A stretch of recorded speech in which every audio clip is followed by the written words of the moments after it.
Good evening all of you. Good evening, नमस्कार। कैसे हैं आप सब लोग? कैसे हैं आप सब लोग? अच्छे होंगे उम्मीद करती हूँ मैं। कल आपकी फिजिक्स की क्लास हुई थी और ये पीएम मोदी जी कहाँ से आ गए हमारी क्लास अटेंड करने? अरे मोदी जी इलेक्शन पे ध्यान दो। क्लास स्टार्ट हो गया उमेश जी। बट ये बताओ, ये पीएम मोदी जी कौन है? पीएम मोदी जी कौन है? आपका नाम क्या है? करंट अफेयर कहाँ से पढ़ें बताओ भाइयों। करंट अफेयर के लिए आपकी क्लासेस चलती हैं मॉर्निंग में क्लास चलती हैं। Good evening Shaiba Bano ma'am. This event hasn't started yet. अरे हो गया, तभी तो देख पा रहे हैं हम सूरज भाई। मैं बिट्टू मुरादाबाद से मैम, मेरा पीसीएस में प्री हो गया है। अरे वाह बिट्टू जी, मैंने कॉन्ग्रेचुलेशन अगर आपका पीसीएस क्लियर हो गया है तो बहुत अच्छा है। मैम बायो की क्लास बंद क्यों हो गई थी? अरे सोनू जी, वो वहाँ का है, वो जीएस स्पेशल की क्लास थी, हो गया था। क्लास स्टार्ट नहीं हुआ क्या मैम? क्लास स्टार्ट अभी करेंगे तब होगा ना क्लास स्टार्ट। चलो फिर क्लास स्टार्ट करें। हाँ वीडियो स्टार्ट हो गया क्या? हाँ गोलू जी। अरे गोलू भाई, अपने आप को भाई कौन बना रहा है? अपना फुल नेम लिखो, भाई भाई मत लगाओ आगे, है ना। ठीक है ठीक है। अजय वर्मा जी आ चुके हैं। हेलो सैंडी जी नमस्ते। बिल्कुल नमस्ते, आपने हमसे नमस्ते की, बिल्कुल अच्छी नमस्ते की हमने भी। चलो अब क्लास स्टार्ट करें। पीडीएफ नहीं मिला? अरे पीडीएफ कैसे नहीं मिला यार तुम लोगों को? ऐसा कैसे हो सकता है? हाँ सबका मैसेज शो हो रहा है। कौन पूछ रहा है? अजय वर्मा। अजय वर्मा बिल्कुल आपका मैसेज दिख रहा है यहाँ पर।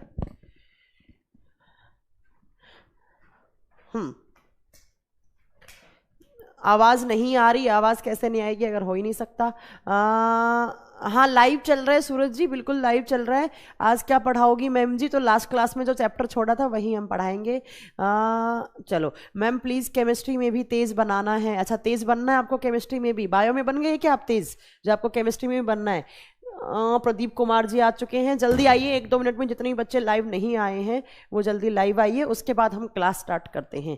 जो हमने लास्ट क्लास में जहाँ से पढ़ाई छोड़ी थी, जहाँ से पढ़ना छोड़ा था, वहीं से हम स्टार्ट करते हैं।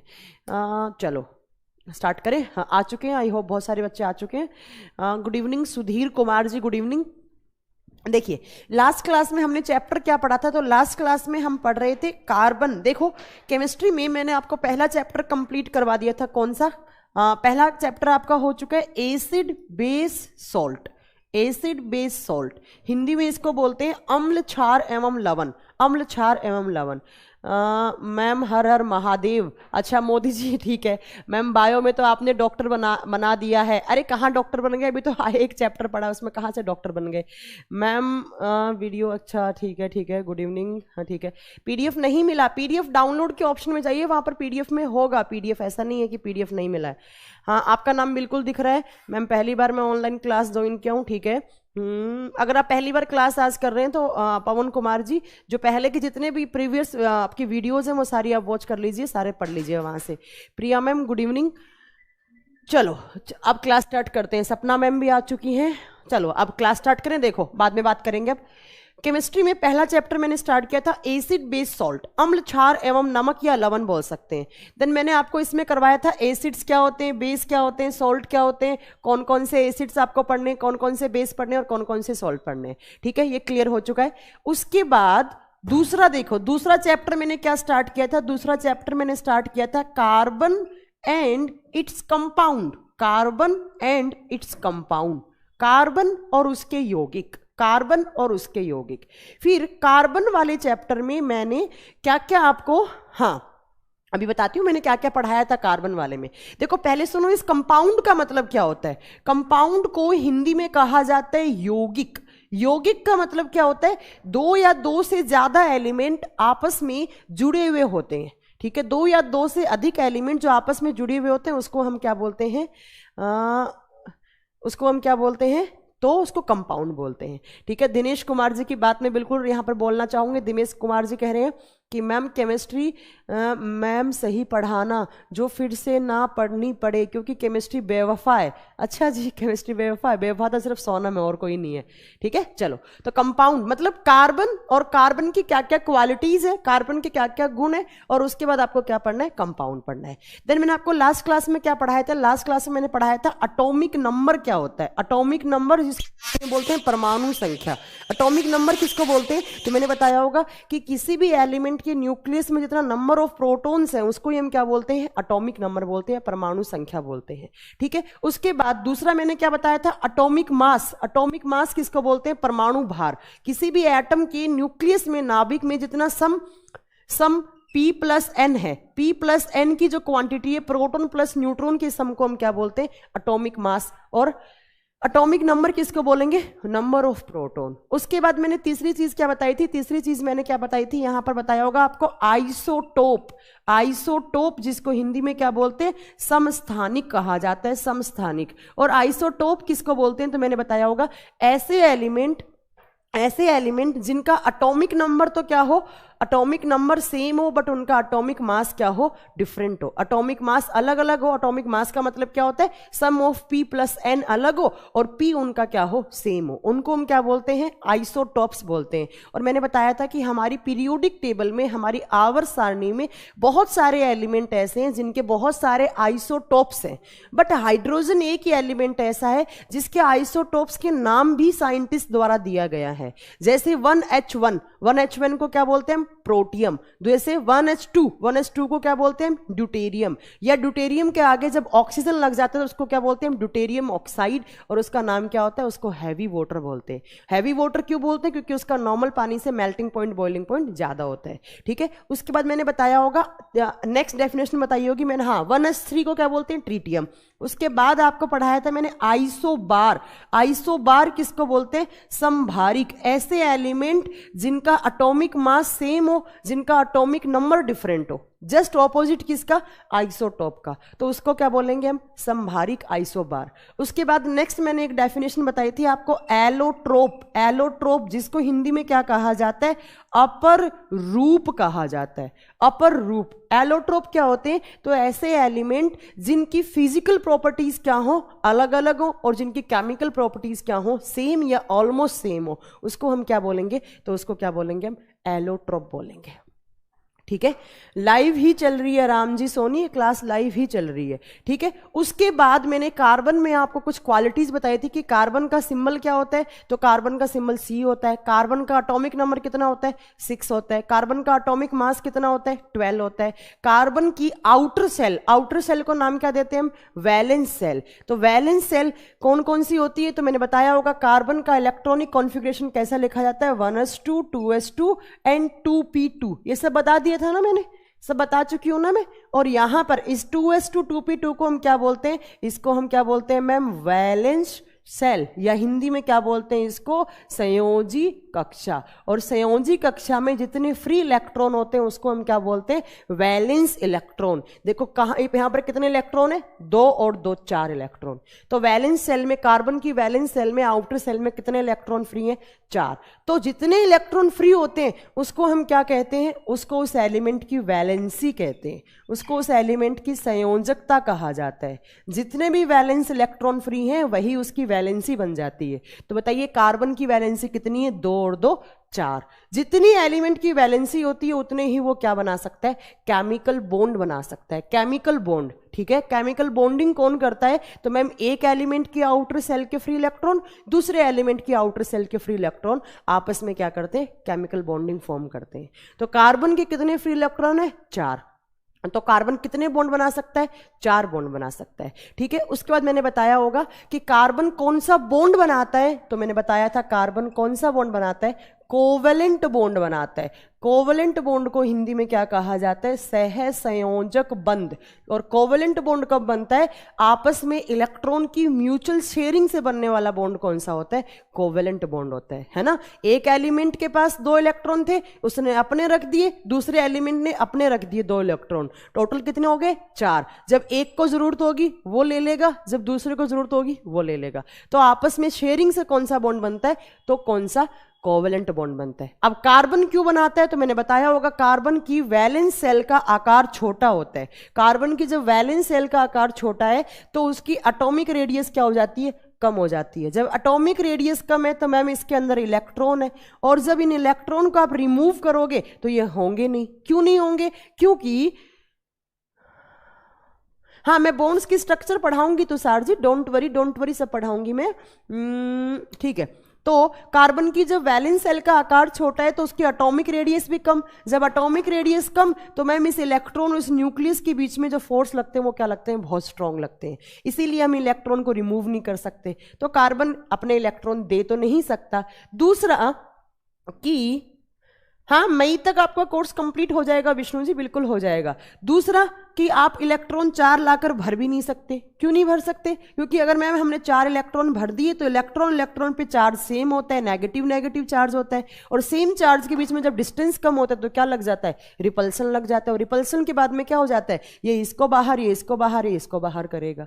इसीलिए मैम कार्बन ना इतना इलेक्ट्रो पॉजिटिव है कि 4 इलेक्ट्रॉन डोनेट कर दे, ना इतना इलेक्ट्रो नेगेटिव है कि 4 इलेक्ट्रॉन रिसीव कर ले। तो अब ना डोनेट कर रहा ना रिसीव कर रहा, बट उसको स्टेबिलिटी तो लेनी ही लेनी है। और स्टेबिलिटी लेने के लिए कहाँ जाएगा, तो आपस में शेयरिंग वाले ऑप्शन पे जाएगा, सांझे वाले ऑप्शन में जाएगा। और जब सांझे वाले ऑप्शन में जाएगा तो कौन सा बॉन्ड बनेगा वहां पर, कोवेलेंट बॉन्ड बनेगा। तो कार्बन के पास कितने इलेक्ट्रॉन फ्री हैं, 4। तो कार्बन कितने कोवेलेंट बॉन्ड बनाएगा, 4। इसीलिए हम कार्बन की स्ट्रक्चर को क्या नाम देते हैं, टेट्रावैलेंट या टेट्राहाइड्रल, 4, ठीक है। और मैंने बताया होगा जहां पर 4 बॉन्ड बनते हैं वहां पर हाइब्रिडाइजेशन कौन सा होता है, संकरण कौन सा होता है, sp3 होता है, ठीक है। उसके बाद मैंने आपको एक बात और बताई होगी, कार्बन की बहुत ही अलग क्वालिटी है, कौन सी, हाँ कोई ऑफिशियली डेट नहीं आया अभी तक, जो दिनेश पीएम मोदी जी अभी तक ऑफिशियली कोई डेट नहीं आया जेई का,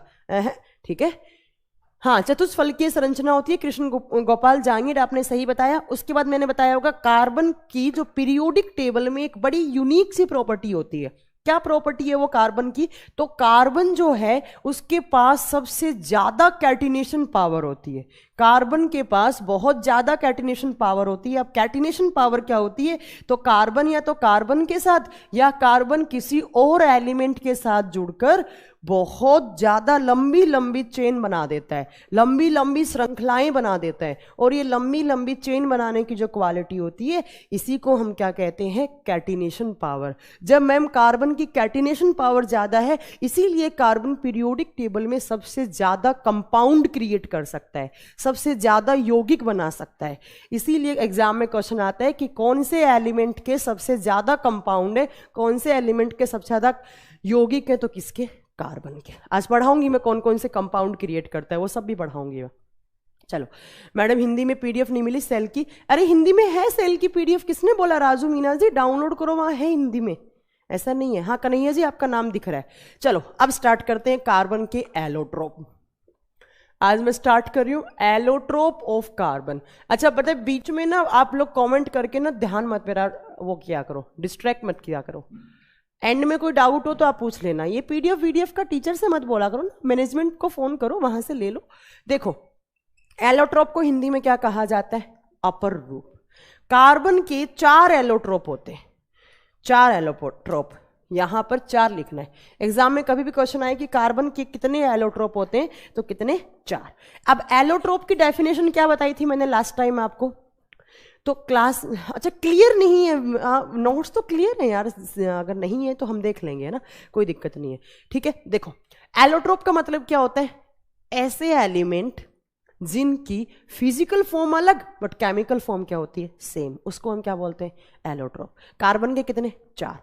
अब इन चारों के आपको नाम पता होना चाहिए, diamond, graphite, fullerene and graphene, जो मैं लास्ट क्लास में आपको लिखवा के गई थी।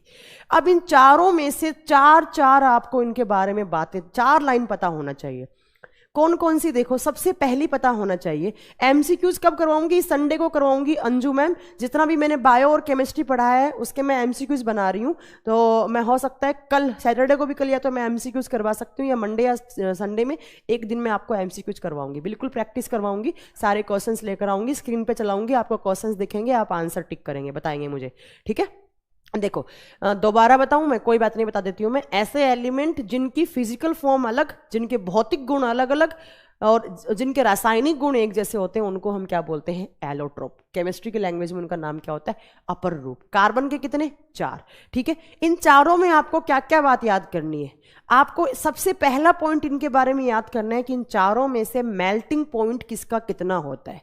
मेल्टिंग पॉइंट जिसको हिंदी में गलनांक बिंदु कहा जाता है, और मैं आपको बता चुकी हूं मेल्टिंग पॉइंट क्या होता है, बॉइलिंग पॉइंट क्या होता है, बार बार मैं रिपीट नहीं करूंगी। ठीक है, आपसे पूछेगा डायमंड का मेल्टिंग पॉइंट कितना होता है, ग्राफाइट का कितना होता है, ग्राफीन का कितना होता है, फुलरीन का कितना होता है।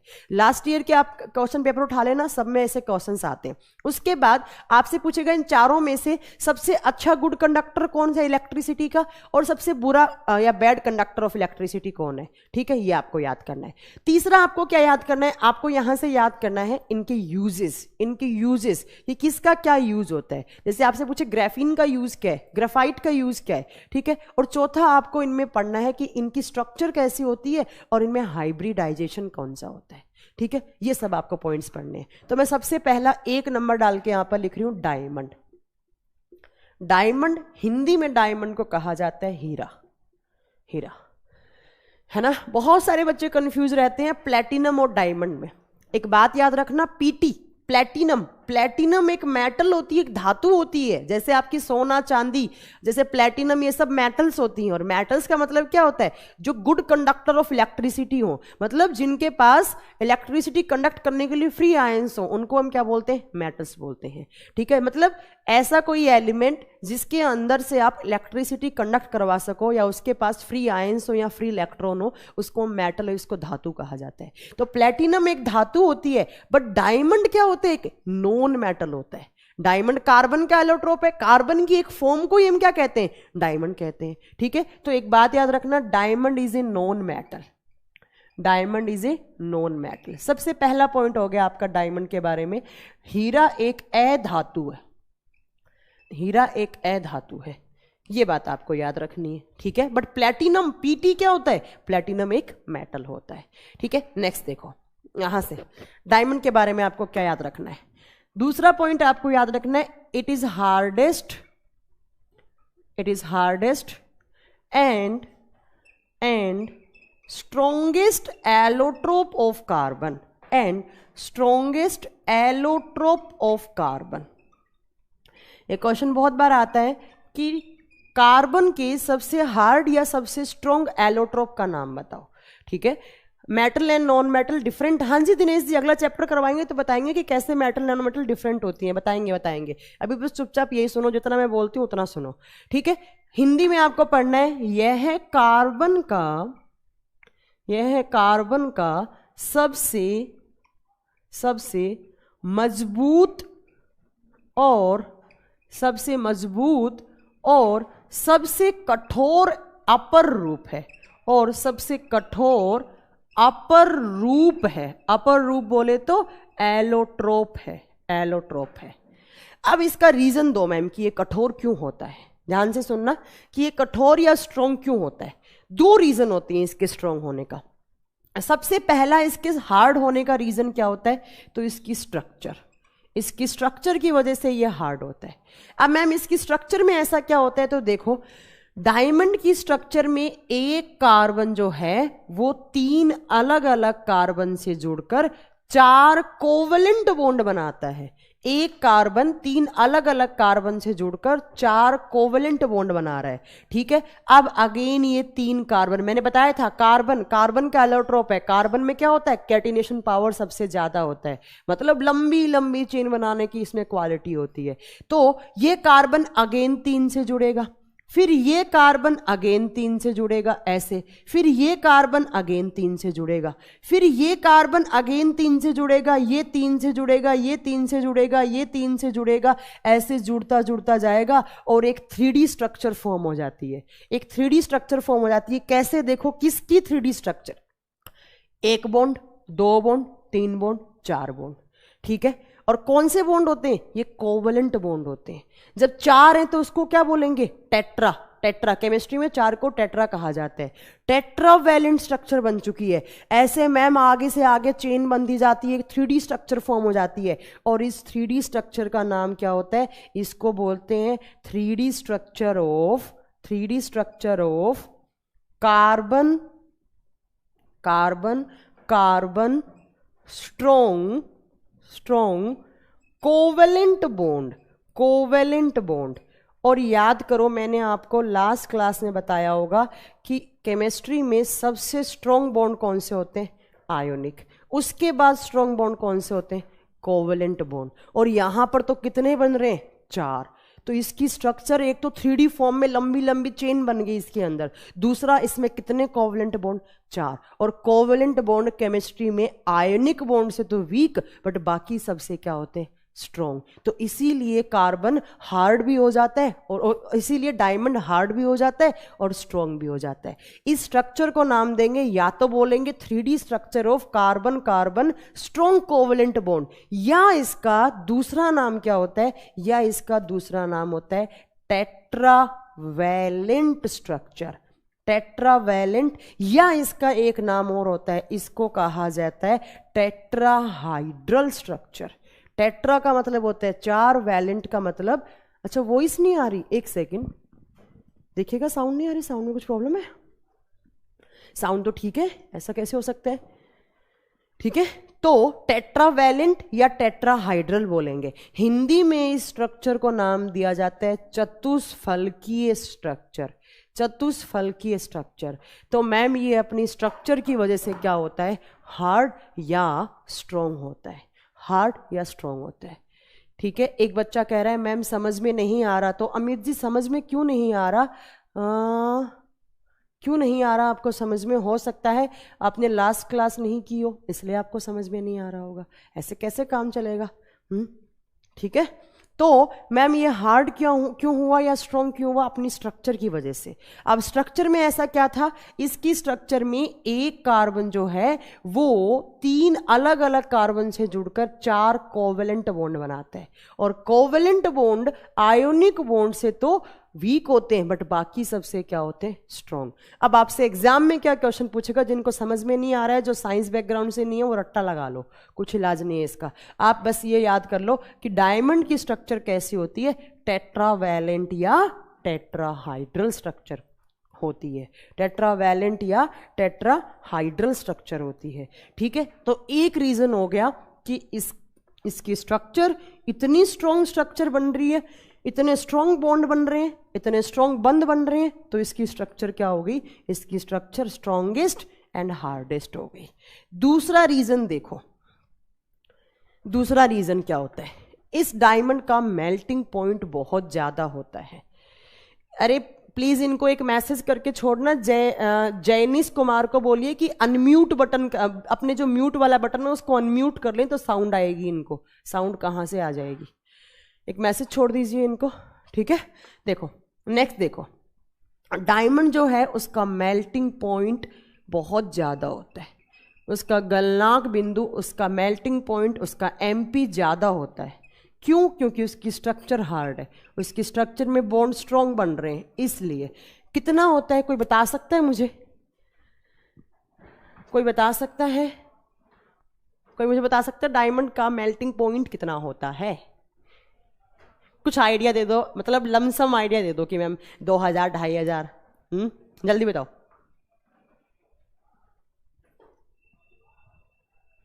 जल्दी बताइए कितना होता है?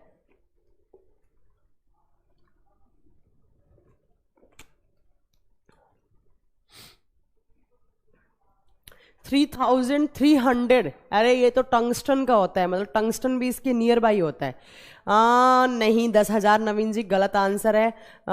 PM मोदी जी आप नियर बाई बता रहे हैं पर सही नहीं है। 2500 डिग्री सेल्सियस 5000 के गलत है। ईशान जी गलत है। सुरजीत जी आपका भी गलत है। मैम भूल गए। मोहित सैनी जी कोई बात नहीं है। 5000 केल्विन 1200 गलत है। 11,000 गलत है। नहीं गलत है। देखो कोई बात नहीं, बता देती हूँ।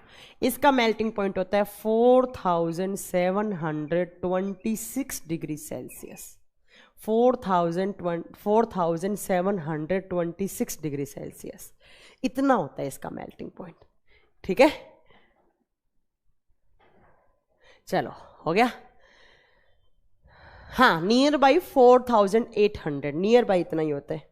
चलो नेक्स्ट देखो, इसकी स्ट्रक्चर मैंने अभी आपको कैसी बताई, इसकी संरचना कैसी हो जाएगी, तो मैम आपने अभी बताया कि इसमें कितने बॉन्ड बनते हैं, 4। तो इसकी स्ट्रक्चर क्या है, टेट्रावैलेंट स्ट्रक्चर है, टेट्रावैलेंट स्ट्रक्चर है। और लास्ट क्लास याद करो, मैंने आपको बताया था लास्ट क्लास में कि जहां पर 4 बॉन्ड बनते हैं वहां पर हमेशा हाइब्रिडाइजेशन कौन सा होता है, वहां पर संकरण कौन सा होता है। हाँ जी बताइए, कौन सा बताया था मैंने, sp3, sp3, वहां पर संकरण कौन सा होता है, तो sp3 होता है। क्लियर है, वहां पर हाइब्रिडाइजेशन कौन सा है, sp3 होता है। नेक्स्ट देखो, ये जो डायमंड है वो बैड कंडक्टर ऑफ इलेक्ट्रिसिटी होता है, डायमंड जो है वो बैड कंडक्टर ऑफ इलेक्ट्रिसिटी है, it is bad conductor of electricity. Hindi में इसको बोलेंगे विद्युत का कुचालक। क्यों होता है बैड कंडक्टर, तो आपको ये बताने की जरूरत थोड़ी ना, इतनी फिजिक्स पढ़ ली आपने, इतनी रोज आप फिजिक्स पढ़ते हैं, तो आपने क्या पढ़ा फिजिक्स में कि इलेक्ट्रिसिटी कंडक्ट करवाने के लिए किसी भी मेटल या किसी नॉन मेटल के पास क्या होने चाहिए, फ्री आयंस होनी चाहिए, आयंस उसमें चार्ज होना चाहिए, फ्री चार्ज होना चाहिए, या फ्री इलेक्ट्रॉन होने चाहिए। अब देखो डायमंड की स्ट्रक्चर में 4 इलेक्ट्रॉन थे और चारों के चारों ने क्या बना लिया, चारों के चारों ने बॉन्ड बना लिया, ये देखो बॉन्ड बना लिया। और जब बॉन्ड नहीं है तो उसकी वैलेंस शेल में फ्री इलेक्ट्रॉन नहीं है, और बॉन्ड बना चुके हैं इलेक्ट्रॉन पहले से ही, तो जब फ्री इलेक्ट्रॉन नहीं है तो उसके पास फ्री चार्ज नहीं है, फ्री चार्ज नहीं है तो वो क्या हो जाएगा, इलेक्ट्रिसिटी कंडक्ट नहीं कर सकते उसके अंदर से, तो वो क्या हो जाएगा, बैड कंडक्टर ऑफ इलेक्ट्रिसिटी। यह विद्युत का कुचालक होता है। और यही एग्जाम में क्वेश्चन आता है कि कार्बन के उस एलोट्रोप का नाम बताओ जो बैड कंडक्टर ऑफ इलेक्ट्रिसिटी होता है, तो कौन सा होता है, डायमंड। डायमंड ये एक ही एलोट्रोप ऐसा है जो बैड कंडक्टर ऑफ इलेक्ट्रिसिटी होता है। ठीक है, नेक्स्ट देखो,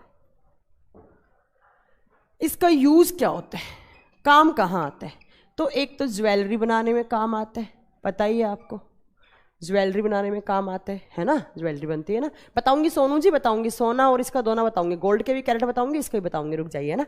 दूसरा देखो ये क्या काम आता है, दूसरा इसका काम क्या आता है, तो इसका यूज होता है दूसरा पेपर कटिंग में। पेपर कटिंग बोले तो हार्ड पेपर की, पेपर को काटने में इतना हार्ड होता है कि पेपर की कटिंग कर देता है। उसके बाद मिरर कटिंग में, ग्लास की कटिंग में, ग्लास कटिंग बोल सकते हैं, ग्लास कटिंग में काम आता है।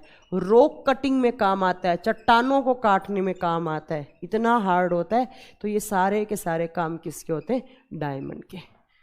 मिरर कटिंग में, ग्लास कटिंग में, रॉक कटिंग में, हाँ बिल्कुल सही बताया आपने पीएम मोदी जी, बिल्कुल पेपर कटिंग में, मिरर कटिंग में, या ग्लास कटिंग में, या रॉक कटिंग में। एक बार एक एग्जाम का क्वेश्चन है कि मेनली मिरर कटिंग में किस कलर का डायमंड यूज करते हैं। 3-4 कलर के डायमंड होते हैं ना, एक कोहिनूर डायमंड होता है, एक ट्रांसपेरेंट होता है जो ज्वेलरी में काम आता है, एक ब्लू होता है, एक ब्लैक डायमंड होता है। तो पूछा था कि मिरर कटिंग में मेनली कौन सा, हाँ देखो कि तो कौन सा डायमंड यूज होता है, तो मिरर कटिंग में मेनली ब्लैक डायमंड यूज होता है, काला हीरा, ब्लैक डायमंड का यूज होता है। Black diamond is used in mirror cutting. Clear है, इतने सारे के सारे आपको पॉइंट याद करने हैं किसके अंदर, डायमंड के अंदर। जो सबसे ज्यादा जरूरी पॉइंट है वो एक तो ये है और दूसरा इसका मेल्टिंग पॉइंट है। ये दोनों आपको पॉइंट याद करने हैं। हाँ, डायमंड कितने टाइप के होते हैं, तो 4 टाइप के होते हैं सोनू यादव जी। मेनली एक ब्लू डायमंड होता है, एक ट्रांसपेरेंट डायमंड होता है, एक आपका ब्लैक डायमंड होता है, और एक रूबी डायमंड भी होता है जो हल्का सा मतलब महरून कलर का होता है, और एक आपका होता है कोहिनूर डायमंड। ये 4-5 कलर के डायमंड होते हैं। आपने देख रखे हैं डायमंड? मैंने तो देखे नहीं। हाँ, मैंने तो कभी देखे नहीं, आप लोगों ने देख रखे होंगे। साउंड तो एकदम सही है, साउंड कहाँ से ब्रेक हो सकती है, साउंड सही है ना? क्योंकि डायमंड इतना स्ट्रांग होता है इसलिए ग्लास को काट देता है। चौकीदार का पापा पुलिस वाला। ये तुम लोग कैसे कैसे नाम लिख रहे हो अपने, कुछ भी लिख रहे हो तुम लोग, हैं कुछ भी लिख रहे हो। 2 नंबर पे देखो ग्रेफाइट, दूसरा अपर रूप कौन सा है? ग्रेफाइट। ग्रेफाइट हिंदी में जिसको ग्रेफाइट ही कहा जाता है, कुछ अलग नाम नहीं होता है हिंदी में, ठीक है। अच्छा, घर में है डायमंड की रिंग, अरे वाह मोदी जी आप तो बहुत अमीर है, हमने तो कभी देखा ही नहीं डायमंड अभी तक, है। तुम लोगों की सरकारी नौकरी लगेगी तो तुम लोग देखोगे, हमारी तो वो भी नहीं है, हमारी तो सरकारी नौकरी भी नहीं लगने वाली कभी। चलो देखो ग्रेफाइट, ग्रेफाइट का एक नाम और होता है, इसको ब्लैक लेड भी कहा जाता है। ये बहुत बार एग्जाम में क्वेश्चन आते हैं कि कार्बन की किस एलोट्रोप को आप काला सीसा कह सकते हैं, किस एलोट्रोप को, किस अपर रूप को आप ब्लैक लेड कहा जाता है। तो किसको कहा जाता है? तो ग्रेफाइट को कहा जाता है, ग्रेफाइट को, ठीक है। देखो नेक्स्ट, देखो ग्रेफाइट। नेक्स्ट आपको यहां से क्या पॉइंट याद रखना है, ये जो ग्रेफाइट होता है वो होता है good conductor of electricity. It is good conductor of electricity, good conductor of electricity. क्यों होता है? क्योंकि मैम इसके अंदर फ्री इलेक्ट्रॉन्स होते हैं या फ्री आयंस होते हैं, तो हम इलेक्ट्रिसिटी क्या कर सकते हैं, यहाँ से हम इलेक्ट्रिसिटी कंडक्ट करवा सकते हैं। यह है विद्युत का, विद्युत बोले तो बिजली, बिजली का, यह विद्युत का सुचालक होता है। सुचालक का मतलब क्या है कि इससे इलेक्ट्रिसिटी कंडक्ट करवा सकते हैं। चलो नेक्स्ट देखो, प्रमोद जी आ चुके हैं। प्रमोद जी स्वागत है आपका। अभी हम आपको याद भी कर रहे थे कि आज प्रमोद जी कैसे नहीं आए। नीरव मोदी है, हाँ नीरव मोदी है, सही है। मैम आज अच्छी लग रही हैं। क्यों बिट्टू जी, बाकी दिन हम अच्छे नहीं लगते क्या? तुम क्या कहना चाहते हो, है बाकी दिन अच्छे नहीं लगते? नेक्स्ट देखो ग्रेफाइट के बारे में आपको क्या याद रखना है। नेक्स्ट आपको यहाँ से याद रखना है इसका मेल्टिंग पॉइंट कितना होता है। ग्रेफाइट का मेल्टिंग पॉइंट कितना होता है? मेल्टिंग पॉइंट जिसको हिंदी में क्या बोलेंगे हम? गलनांक बिंदु, गलनांक बिंदु, या शॉर्ट फॉर्म में इसका नाम क्या होता है? एमपी। गलनांक बिंदु कितना होता है? तो इसका होता है 3527 degree Celsius, approx 3527 degree Celsius, 3527 degree Celsius, ठीक है। ठीक है। अरे सॉफ्ट का इलेक्ट्रिसिटी कंडक्ट करवाने से कोई वो नहीं होता है। प्रमोद जी वो कुछ इश्यू आ गया था इंटरनेट का, पीछे से लाइन कट थी, पूरी दिल्ली में लाइन कट थी इंटरनेट की, इसलिए नहीं हो पाया था। दिल्ली के नॉर्थ जोन में इंटरनेट की सप्लाई बंद थी आज सुबह सुबह। सुबह क्या मतलब जब आपका एनटीपीसी के बैच का टाइमिंग था तब, इसलिए नहीं हो पाई थी। हो जाएगी, कल ज़्यादा ले लेंगे सर क्लास, कल 2 घंटे ज़्यादा ले लेंगे, कोई दिक्कत नहीं है प्रमोद जी, है ना। नेक्स्ट देखो, नेक्स्ट आते हैं कि जो ग्रेफाइट है उसकी स्ट्रक्चर में हाइब्रिडाइजेशन कौन सा होता है? हाइब्रिडाइजेशन कौन सा होता है? संकरण कौन सा होता है? तो ग्रेफाइट की स्ट्रक्चर होती है हमेशा हेक्सागोनल, और जहाँ हेक्सागोनल स्ट्रक्चर होती है वहाँ पर संकरण होता है हमेशा sp2, sp2, sp2, ठीक है, यहाँ पर sp2। फ्रीजिंग पॉइंट क्या होता है? तो विष्णु गेना जी, फ्रीजिंग पॉइंट वो होता है, वो पॉइंट जिसके बाद किसी भी एक लिक्विड चीज को किसी भी एक लिक्विड चीज को ठंडा करने पर वो सॉलिड चीज में कन्वर्ट हो जाती है, जो तरल अवस्था से अपनी ठोस अवस्था में बदल जाती है, उसको बोलते हैं। अमित जी अगर आपको समझ नहीं आ रहा आप क्लास छोड़ सकते हैं। क्या बोल रहे हैं आप बार बार में? मुझे समझ में नहीं आ रहा है, मैं चूरू से हूं। तो चूरू से है तो क्या मतलब आपको समझ में नहीं आएगा? कुछ भी बोलेंगे आप, नहीं समझ में आ रहा आप क्लास छोड़ दीजिए। फालतू में क्लास को डिस्टर्ब कर रहे हैं आप। 10 बार आप कमेंट कर चुके हैं मुझे समझ में नहीं आ रहा, मैं चूरू से हूं, मैं चूरू से हूं। तो चूरू से है तो क्या हो गया? आपको समझ में नहीं आ रहा? मैं भी चूरू से ही हूं।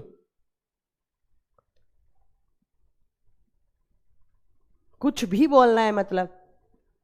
अगर आपको नहीं समझ में आ रहा है आप क्लास छोड़ सकते हैं। इससे ज्यादा क्या कैसे समझाएगा कोई एक टीचर?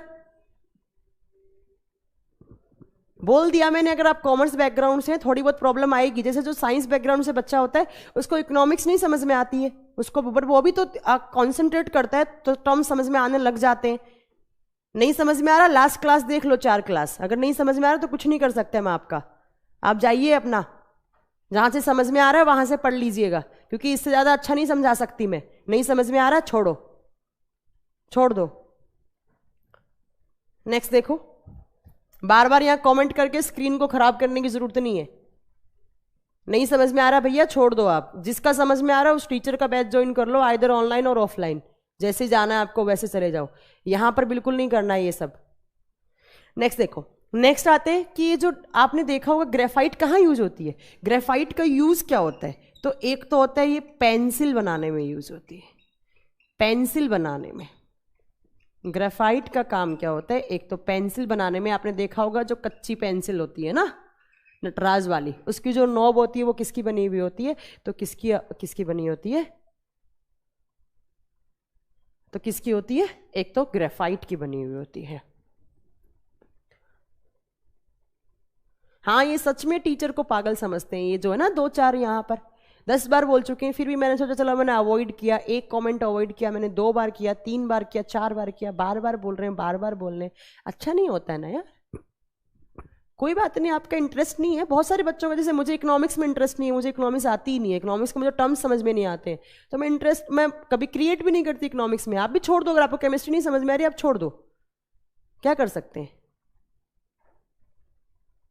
देखो, तो एक यूज तो क्या हो गया ग्रेफाइट का पेंसिल बनाने में।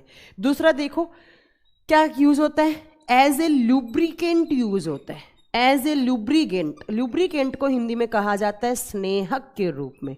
बहुत बार एग्जाम में क्वेश्चन आता है कि कार्बन के उस एलोट्रोप का नाम बताओ जो लुब्रिकेंट के रूप में यूज में ले सकते हैं आप जिसको। ठीक है, देखो कैसे।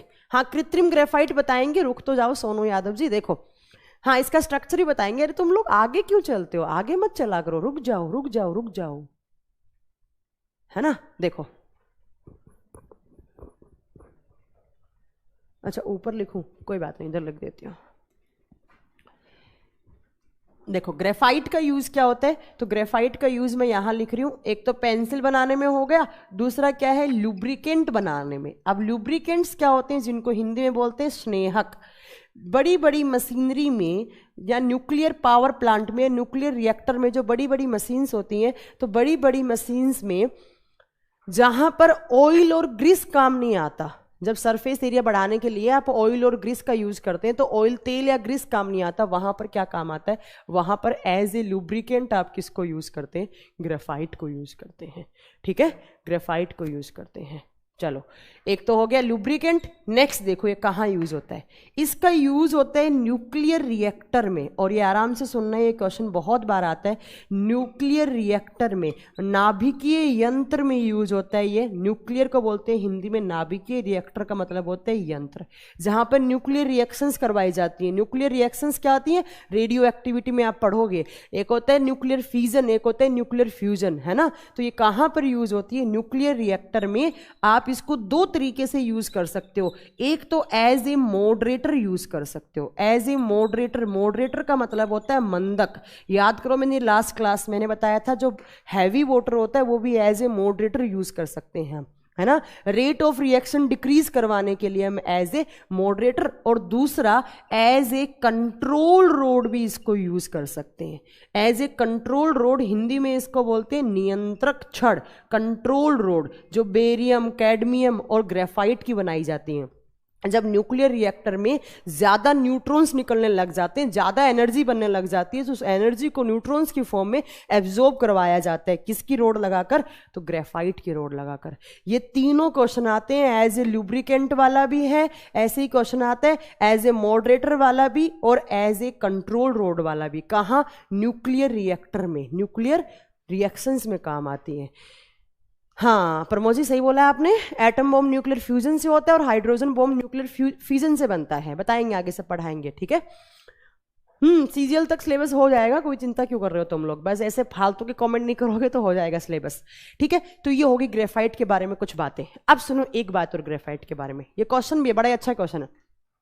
आपने अगर कभी पेंसिल की नॉब निकालकर उसको ऐसे टच किया होगा तो आपने फील किया होगा हल्की सी स्लिपरी लगती है आपको, पेंसिल की नॉब चिकनी लगती है। तो ये भी क्वेश्चन पूछा एक बार एग्जाम में कि जो ग्रेफाइट है उसको छूने पर हमें वो स्लिपरी या चिकना क्यों लगता है। तो ध्यान से सुनना, देखो देखो कैसे, इस ग्रेफाइट छूने पर चिकना क्यों लगता है? जो ग्रेफाइट होती है उसकी ऐसी स्ट्रक्चर होती है, आपने स्कूल में बनाई होगी ईंट जैसी स्ट्रक्चर, याद आ रही है तो 9th क्लास में थी इसकी स्ट्रक्चर।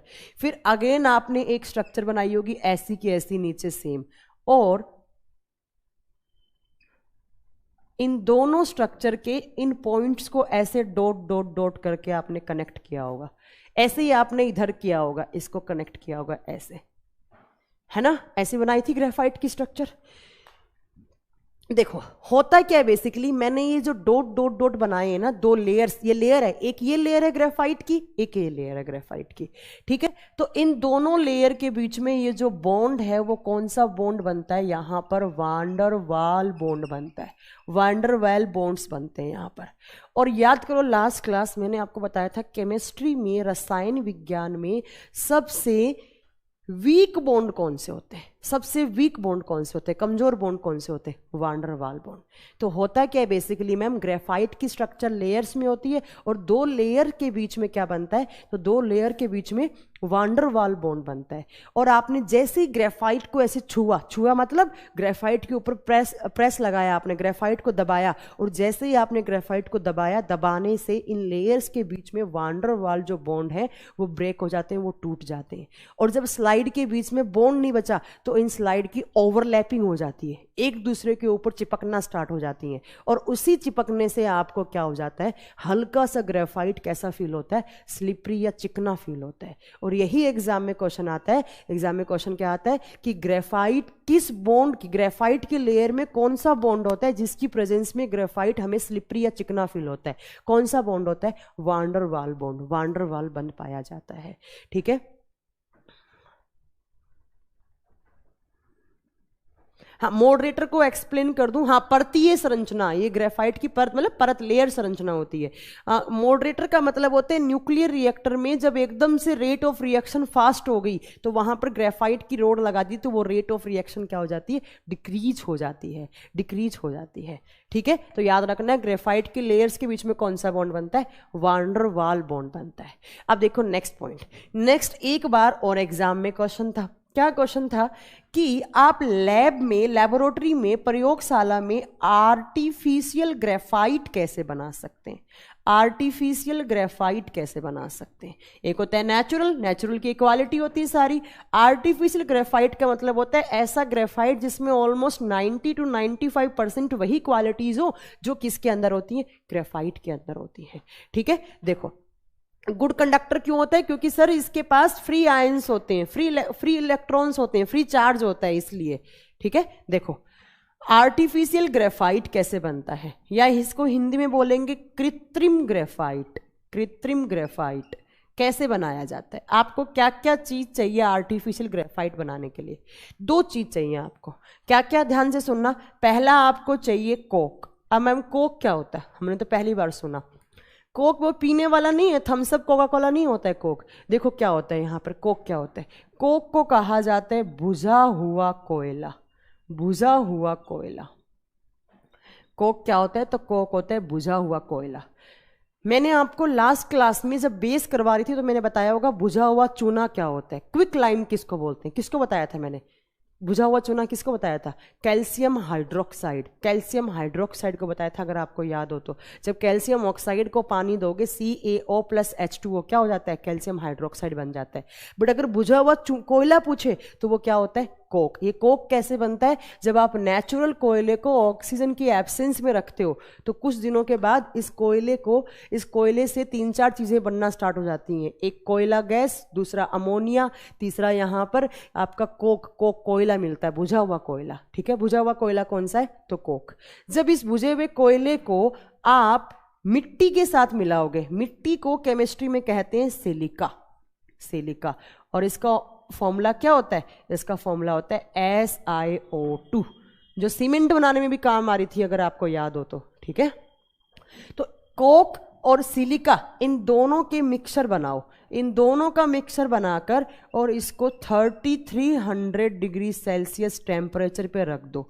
जो भी चीज बनेगी उसमें वही क्वालिटी होंगी जो आपकी ग्रेफाइट के अंदर थी। और इस मिक्सचर को हम क्या बोलने लग जाते हैं? इस मिश्रण को हम आर्टिफिशियल ग्रेफाइट बोलने लग जाते हैं। तो कभी भी एग्जाम में क्वेश्चन आए कि आर्टिफिशियल ग्रेफाइट बनाने के लिए हमें क्या क्या चीज़ चाहिए, तो आपको आंसर क्या देना है, एक बुझा हुआ कोयला और दूसरा सिलिका। उसके मिक्सचर को कितने डिग्री सेल्सियस पे रखना होता है, 3300 डिग्री सेल्सियस। ये भी पूछा हुआ क्वेश्चन है, ज़्यादा ये पूछा जाता है। एक ये भी क्वेश्चन आता है कि ब्लैक लेड कार्बन के किस एलोट्रोप को कहते हैं, और इसका यूज भी आपको याद रखना है, इसका यूज भी आपको याद रखना है। सिलिका क्या होता है, मिट्टी, मिट्टी, रेत, सिलिका, SiO2 हो गया। तो ये कार्बन के आपके 2 एलोट्रोप हो गए। Number 1 is diamond, number 2 is graphite. Diamond सबसे हार्ड होता है और डायमंड बैड कंडक्टर होता है और ग्रेफाइट गुड कंडक्टर होता है, क्योंकि डायमंड के पास 4 इलेक्ट्रॉन थे, चारों के चारों ने बॉन्ड बना लिया तो फ्री नहीं रहे। जब फ्री नहीं रहे तो वो उसके पास फ्री आयंस नहीं है, आयंस नहीं है, तो अब वो क्या नहीं कर सकता, इलेक्ट्रिसिटी कंडक्ट नहीं कर सकता। नेक्स्ट देखो 3 नंबर पे, 3 नंबर पे कौन सा आता है, तो 3 नंबर पे यहां आता है फुलरीन। फुलरीन ये सब आपने पढ़ रखे हैं अगर थोड़ा बहुत याद हो तो। फुलरीन किसको कहा जाता है, जब 60 कार्बन एक फुटबॉल शेप में अरेंज्ड होते हैं तो उसको हम फुलरीन नाम देते हैं। उस स्ट्रक्चर को हम क्या नाम देते हैं, तो उस स्ट्रक्चर को नाम दिया जाता है फुलरीन। फुलरीन, इस फुलरीन के 2 नाम और होते हैं। क्या क्या नाम होते हैं, तो देखो इस फुलरीन को क्या कहा जाता है, इस फुलरीन को कहा जाता है बक मिनिस्टर फुलरीन। बक मिनिस्टर फुलरीन क्यों, क्योंकि बक मिनिस्टर नाम के साइंटिस्ट ने इसकी खोज की, इसको इसलिए इसको बक मिनिस्टर फुलरीन भी कहा जाता है। ठीक है, हाँ लकड़ी का कोयला, बट वो बुझा हुआ कोयला होना चाहिए, सोनू यादव। ठीक है, दूसरा इसी का नाम क्या होता है, तो इसको बकी बोल भी कहते हैं, इसको बकी बोल। क्यों, क्योंकि फुटबॉल की जो फुटबॉल होती है उसके जैसे आकार में होता है, बॉल जैसे आकार में, तो इसको बकी बोल भी कहते हैं। ये भी एग्जाम में कभी कभी क्वेश्चन आता है कि बकी बोल कार्बन के किस एलोट्रोप को बोलते हैं, तो किसको बोलेंगे हम, फुलरीन को बोलेंगे। वही सारे पॉइंट्स आपको याद होने चाहिए कि इसका मेल्टिंग पॉइंट क्या होता है, इसकी स्ट्रक्चर कैसी होती है, फुटबॉल जैसी होती है, इसमें हाइब्रिडाइजेशन कौन सा होता है। तो देखो पहला, इसका मेल्टिंग पॉइंट कितना होता है, इसका गलनांक बिंदु कितना होता है। ये सबके मेल्टिंग पॉइंट याद करने हैं आपको, 600 degree Celsius, 600 degree Celsius. Hybridisation, तो यहां पर भी पेंटागोनल एंड हेक्सागोनल स्ट्रक्चर बनती है, तो इसकी स्ट्रक्चर में भी sp2 हाइब्रिडाइजेशन, sp2 प्रकार का संकरण, sp2 प्रकार का संकरण। ठीक है, नेक्स्ट इसका यूज क्या होता है, तो इसका यूज होता है नैनो टेक्नोलॉजी में, नैनो टेक्नोलॉजी में, सूक्ष्म तकनीकी में, सूक्ष्म तकनीकी में क्या बनाने में, तो जो नैनो ट्यूब्स होती हैं या नैनो कार्बन जो होता है या नैनो चिप जो होती हैं वो सब बनाने में काम आता है नैनो टेक्नोलॉजी में। एक यूज और भी है इसका, drug delivery in human body, drug delivery in human body. कैसे, तो देखो अब ड्रग डिलीवरी का मतलब क्या होता है, चलो ये तो समझ में आ गया कि मैम नैनो टेक्नोलॉजी में जो चिप विप बनती है, माइक्रो चिप बनती है, वो सब बनाने में काम आ जाते हैं। ठीक है, ड्रग डिलीवरी का मतलब क्या होता है, मैंने लिखा है मानव के शरीर में ड्रग, ड्रग का मतलब होता है कोई हैवी मेडिसिन, कोई भी एक हैवी डोज दे रहे हैं डॉक्टर, वो आपको माउथ की फॉर्म में नहीं दे सकते, ना ही आपके ब्लड में इंजेक्शन लगा के दे सकते हैं, क्योंकि आपका माउथ भी खराब हो सकता है, आपका मुंह खराब हो सकता है, या आपके इंटरनल ऑर्गन्स हैं वो डैमेज हो सकते हैं, या जो आपके ब्लड के अंदर कोई मतलब एंटीसेप्टिक तो नहीं कह सकते इसको निखिल दरिया, एंटीसेप्टिक नहीं कह सकते है ना, या आपको डॉक्टर कोई भी एक ऐसी टैबलेट देना चाहता है, एक हैवी मेडिसिन देना चाहता है जो आपके ब्लड में नहीं दे सकता डायरेक्ट, खून खराब हो जाएगा, खून में कैंसर होने के चांसेस बढ़ जाएंगे, तो डॉक्टर क्या करते हैं। ड्रग डिलीवरी का मतलब क्या होता है, देखो ड्रग डिलीवरी का मतलब होता है किसी भी एक टारगेट ऑर्गन के ऊपर आपको ड्रग देनी है। कैसे, मान लो ये आपका फेफड़ा है, ये आपका लंग है, ये आपका फेफड़ा है, इस फेफड़े के अंदर ट्यूमर बन गया हो, यहाँ पर गांठ बन गई है, और आपने देखा होगा आजकल लंग कैंसर बहुत फैल रहा है, लंग कैंसर ज़्यादा बीड़ी पीने से, ज़्यादा स्मोकिंग करने से लंग कैंसर फैलता है। ठीक है,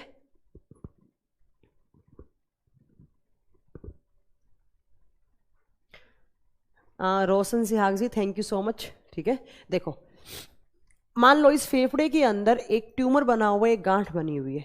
अब डॉक्टर क्या करना है, डॉक्टर को इन गांठ रिमूव करनी है। तो डॉक्टर क्या करेंगे, इस सिर्फ इसी ट्यूमर के लिए आपको पर्टिकुलर कोई ड्रग देनी है डॉक्टर को। तो डॉक्टर क्या करेंगे, इस फुलरीन की एक माइक्रोचिप बनाएंगे और जो ड्रग देनी थी वो ड्रग इसके ऊपर लगा लेंगे। ड्रग का मतलब है हैवी डोज। ठीक है, और इस चिप को सर्जरी के थ्रू करके, सर्जरी वर्जरी करके, लेजर वेजर करके इस गांठ के ऊपर चिपका देंगे जो ट्यूमर बनी थी। और इसके अंदर जो ड्रग है वो काम क्या करेगी, वो काम करेगी इस ट्यूमर को डिस्ट्रॉय करने का काम करेगी, इस गांठ को अलग अलग करने का काम करेगी। मतलब कोई भी एक टारगेट ऑर्गन के अंदर हमें कोई हैवी मेडिसिन देनी है तो किसकी माइक्रोचिप बनाई जाती है, फुलरीन की माइक्रोचिप बनाई जाती है। ये एग्जाम में क्वेश्चन आता है, ये आपको याद भी रखना है कि किस कार्बन के एलोट्रोप का यूज ह्यूमन बॉडी में टारगेट पोर्शन पे ड्रग की डिलीवरी के लिए किया जाता है। तो कौन सा, फुलरीन। इसका मेल्टिंग पॉइंट कितना होता है, 600 डिग्री सेल्सियस। एक पॉइंट और याद रखना है, it is good conductor of electricity, it is good conductor of electricity. अभी तक आपने कौन सा बैड कंडक्टर पढ़ा, तो एक ही पढ़ा मैम, कौन सा, diamond is a bad conductor of electricity. Hybrid का मतलब होता है मिक्सर, मिक्स करना। जैसे नहीं होती हाइब्रिड, नहीं बोलते हाइब्रिड ब्रांड है, ऐसे हाइब्रिड का मतलब होता है दो अलग अलग चीज़ों को मिक्स करना, अलग अलग क्वालिटीज़ वाली चीज़ों को मिक्स करना। कोई पूछ रहा है मुझसे हाइब्रिड का मतलब क्या होता है। तो ये 3 थे आपके एलोट्रोप।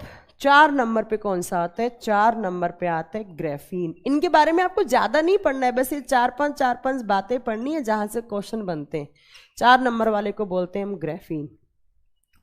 ग्राफीन जो है उसकी खोज हुई थी 2000 में, 2000 में। इसके बाद कार्बन का कोई भी एलोट्रोप नहीं आया, सिर्फ यही आया था लास्ट, इसके बाद नहीं आया। ठीक है, 2000 में इसकी खोज हुई, किसने की, तो गिल नाम के साइंटिस्ट ने की, और जिसके लिए 2010 में इनको नोबेल प्राइज भी मिला था। 2010 में इनको नोबेल प्राइज भी मिला था। ठीक है, उसके बाद देखो आपको क्या क्या पॉइंट याद रखने। ग्रेफाइट कैसे बनता है, तो ग्रेफाइट को बनाया जाता है जो ग्राफीन कैसे बनता है, तो ये ग्रेफाइट से ही बनता है। मैंने बोला ग्रेफाइट की लेयर्स में स्ट्रक्चर होती है, परत में बनी हुई स्ट्रक्चर होती है। तो सिंगल लेयर को हटा दोगे तो उस स्ट्रक्चर को हम क्या बोलते हैं, ग्राफीन बोलते हैं। तो इसको बनाया जाता है सिंगल लेयर ऑफ ग्रेफाइट से। ग्रेफाइट की एक परतीय संरचना को ग्राफीन कहते हैं। ग्रेफाइट की, तुम लोगों को समझ में आ रहा है कि नहीं आ रहा है, जल्दी से बताओ कमेंट करके। सब सही चल रहा है, एक परतीय संरचना को ही ग्राफीन कहते हैं। सब सही चल रहा है। हाँ, हाइब्रिड टोमेटो, जैसे हाइब्रिड पोटैटो, जैसे जो डॉग्स होते हैं, डॉग्स की भी हाइब्रिड ब्रांड होती है। हाइब्रिड कार भी आती है, ये तो हमने पहली बार सुना। जल्दी बताइए। हरिंदर जी कह रहे हैं हम पहली बार आज लाइव क्लास ले रहे हैं, बहुत बढ़िया। समझ में आ रहा है कि नहीं आ रहा है? नहीं आ रहा है तो कुछ नहीं कर सकते बेटा। अब कैसे पढ़ाऊँ मैं, अब लोट लोट के थोड़ा ना पढ़ाऊँ, नागिन डांस करके पढ़ाऊँ क्या मैं कि भाई नागिन डांस भी करो साथ में पढ़ाऊँ भी तो आपको समझ में आएगा। इससे ज़्यादा इजी वे में क्या समझाऊँ मैं आपको। इजी भी नहीं है ये, टफ भी नहीं है, कुछ भी नहीं है ना। गुड, सही चल रहा है। यस मैम, बिल्कुल यस मैम, ठीक है ठीक है ठीक है। हाँ, समझ में आना चाहिए, जो पढ़ने वाला है उसको बिल्कुल समझ में आ जाता है। सिंगल लेयर को रिपीट क्या करूँ, तो ग्रेफाइट की जो लेयर्स होती है उसमें से सिंगल लेयर को अलग कर दो, ग्राफीन हो जाता है। आप पे ही, आप पर ही विश्वास है। अच्छा, सब समझ में आ रहा है, ठीक है, बिल्कुल, बहुत बढ़िया, शानदार, बहुत बढ़िया, सब ज़बरदस्त चल रहा है। बिल्कुल विपिन जी, ज़बरदस्त ही चलना चाहिए, है ना। चलो अंजू मैम, समझ में आ रहा है, बहुत बढ़िया। हाँ हाँ हाँ हाँ, पीएम मोदी जी हंस क्यों रहे हैं आप। चलो चले आगे स्टार्ट करें आप। हाँ ठीक है, एकदम मस्त। प्रिया मैम, बहुत अच्छा समझ में आ रहा है। ठीक है Priya ma'am, thank you so much. आ रहा है मैम, बहुत अच्छा समझ में आ रहा है। बायोलॉजी क्लास है। देखो ये तुम लोगों की ये बहुत बड़ी प्रॉब्लम है, सेम टीचर के साथ बहुत प्रॉब्लम आती है जब एक टीचर 2 सब्जेक्ट पढ़ाता है। तो जब मैं बायो पढ़ा रही थी तो आप में से बहुत सारे क्या कह रहे थे कि मैम हमें केमिस्ट्री पढ़ाओ, केमिस्ट्री पढ़ाओ। जब मैं केमिस्ट्री पढ़ाने लग गई, मैम बायो पढ़ाओ, बायो पढ़ाओ। कल केमिस्ट्री होगा, फिर अगले वीक वापस बायो होगा। रुक जाओ, ठीक है, कैसे क्या पढ़ाना है वो मुझ पर छोड़ दो, है ना। चलो नेक्स्ट देखो, ग्रेफीन जो होता है, देखो जब ग्रेफाइट से ही बनाया है तो ग्रेफाइट क्या होता है, गुड कंडक्टर, तो ये भी क्या होगा, गुड कंडक्टर ऑफ इलेक्ट्रिसिटी। तो ये भी क्या होता है, गुड कंडक्टर ऑफ इलेक्ट्रिसिटी। बस माइंड में सेट कर लो एक बात कि जो डायमंड है वो सिर्फ बैड कंडक्टर होता है, गुड कंडक्टर ऑफ इलेक्ट्रिसिटी, विद्युत का सुचालक होता है। हाँ, इसका यूज बताएंगे, अभी रुक तो जाइए।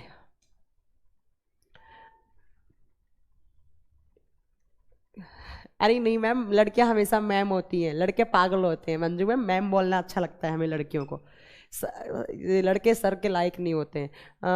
Trying to download practice but there is PDF available, ठीक है ठीक है ठीक है ठीक है। अरे नहीं, ऐसा नहीं बोलते, दीपक पुरोहित जी, मदर ऑफ बायोलॉजी, कुछ भी बोलोगे आप।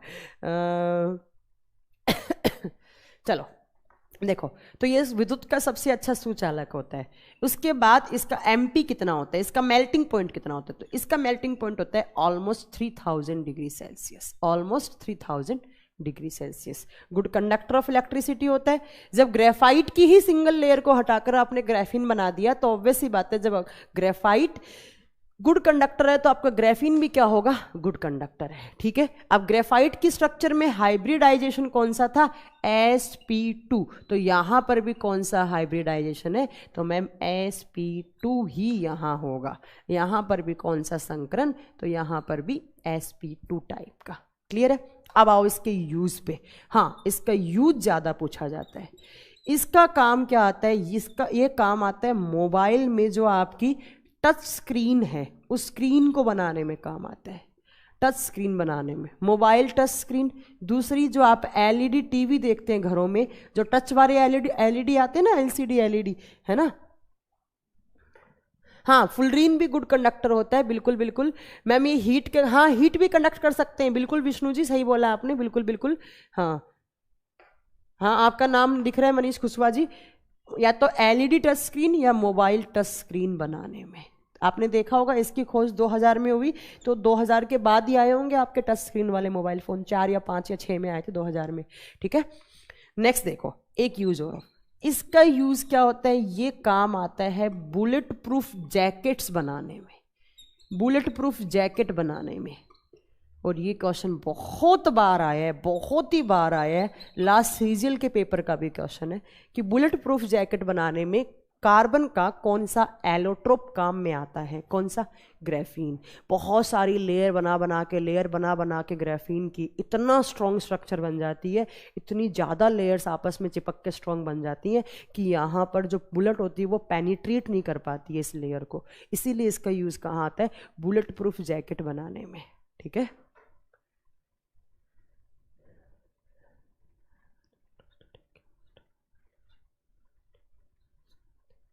ठीक है। तो चारों बता दोगे, बिल्कुल आपने सही बोला विपिन जी, यूज्ड इन LED। हाँ, LED के ऊपर लिखा हुआ भी आता है कि ग्रेफीन की लेयर है ये, कभी आपने देखा हो तो ग्रेफीन की लेयर होती है। ये क्वेश्चन ज़्यादा आता है, ये आपको याद रखना है कि बुलेट प्रूफ जैकेट कार्बन का कौन सा एलोट्रोप बनाता है, तो ग्रेफीन बनाता है, ग्रेफीन बनाता है।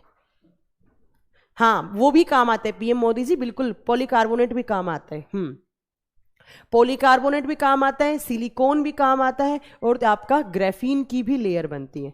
इन सब की लेयर बना के पूरा का पूरा इतना स्ट्रॉन्ग स्ट्रक्चर बन जाती है कि उससे जो बुलेट होती है, आपकी जो गोली होती है, तो वो गोली पेनिट्रेट नहीं कर पाती है, गोली पेनिट्रेट नहीं कर पाती है। ये आपके कार्बन के चारों एलोट्रोप थे। एलोट्रोप हमेशा फ्री फॉर्म में होते हैं। फ्री क्यों होते हैं, क्योंकि वो किसी से कभी भी रिएक्ट नहीं करते हैं, तो एलोट्रोप हमेशा फ्री फॉर्म में होते हैं। ये बात आपको याद रखना है। अच्छा, आपसे क्वेश्चन फेस किया था ये वाला, आपसे हुआ नहीं, तो अब हो जाएगा, बिल्कुल हो जाएगा। चलो, इंजीनियर प्रदीप तिवारी, हम आपका डाउट क्लियर कर देंगे, हाइब्रिडाइजेशन आपको समझा देंगे, आप चिंता मत करो। जब हम एटॉमिक स्ट्रक्चर पढ़ाएंगे तो हम आपको ये भी बता देंगे, आप चिंता मत करो। ठीक है, हाँ, अब देखो नेक्स्ट, ये चारों एलोट्रोप याद कर लोगे, सबके मेल्टिंग पॉइंट, कौन सा गुड कंडक्टर, कौन सा बैड कंडक्टर, किसका क्या यूज।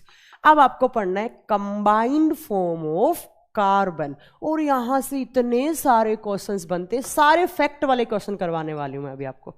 देख आप खुद बोलोगे कि मैम यस ये तो हमने क्वेश्चन बहुत बार एग्जाम में पढ़े हैं, ये क्वेश्चन तो बहुत बार आता है एग्जाम में। देखो combined form of carbon, Hindi में इसको क्या बोलेंगे, कार्बन की संयुक्त अवस्था।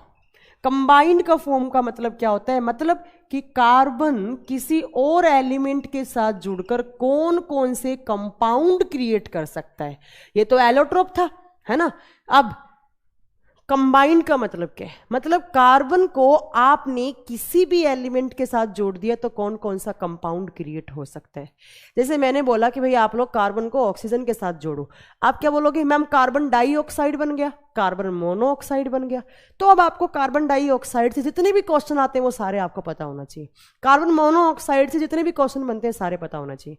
मैंने बोला भैया आप कार्बन को हाइड्रोजन के साथ जोड़ो, तो आप क्या बोलोगे, मैम मीथेन बन गया, इथेन बन गया, प्रोपेन बन गया, एथाइन बन गया, ऐसे एसिटिलीन बन गया।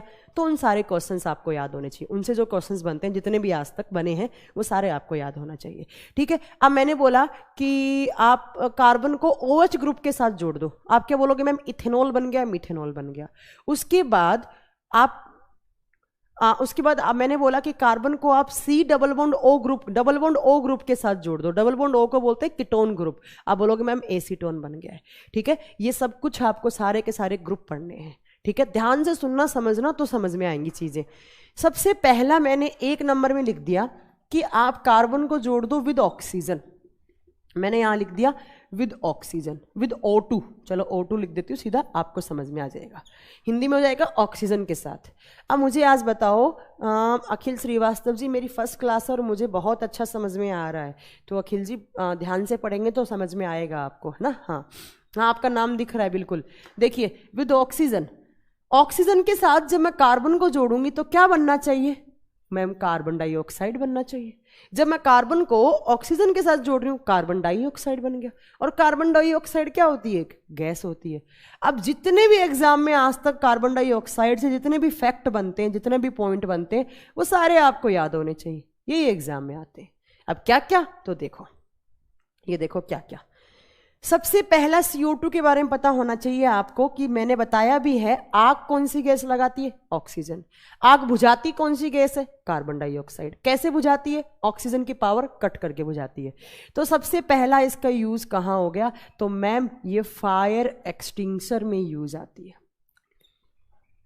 फायर एक्सटिंग्विशर एक्सटिंग्विशर को क्या बोलेंगे हिंदी में, आग बुझाने वाला सिलेंडर, आग बुझाने वाला सिलेंडर। सीधा क्वेश्चन आते हैं कि आग बुझाने वाली गैस का नाम बताओ, क्या नाम बताओगे, कार्बन डाइऑक्साइड। कैसे बुझा देती है, ऑक्सीजन की पावर कट करके बुझा देती है ना।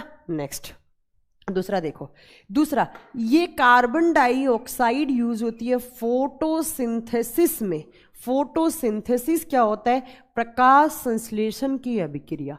प्रकाश संश्लेषण की प्रक्रिया को हम क्या बोलते हैं, तो फोटोसिंथेसिस बोलते हैं। अब फोटोसिंथेसिस क्या होता है, वो बायोलॉजी का चैप्टर है, यहां डिस्कस नहीं करना। हाँ एक छोटी सी लाइन बता देती हूँ कि फोटोसिंथेसिस होता क्या है, एक समरी बता देती हूँ मैं।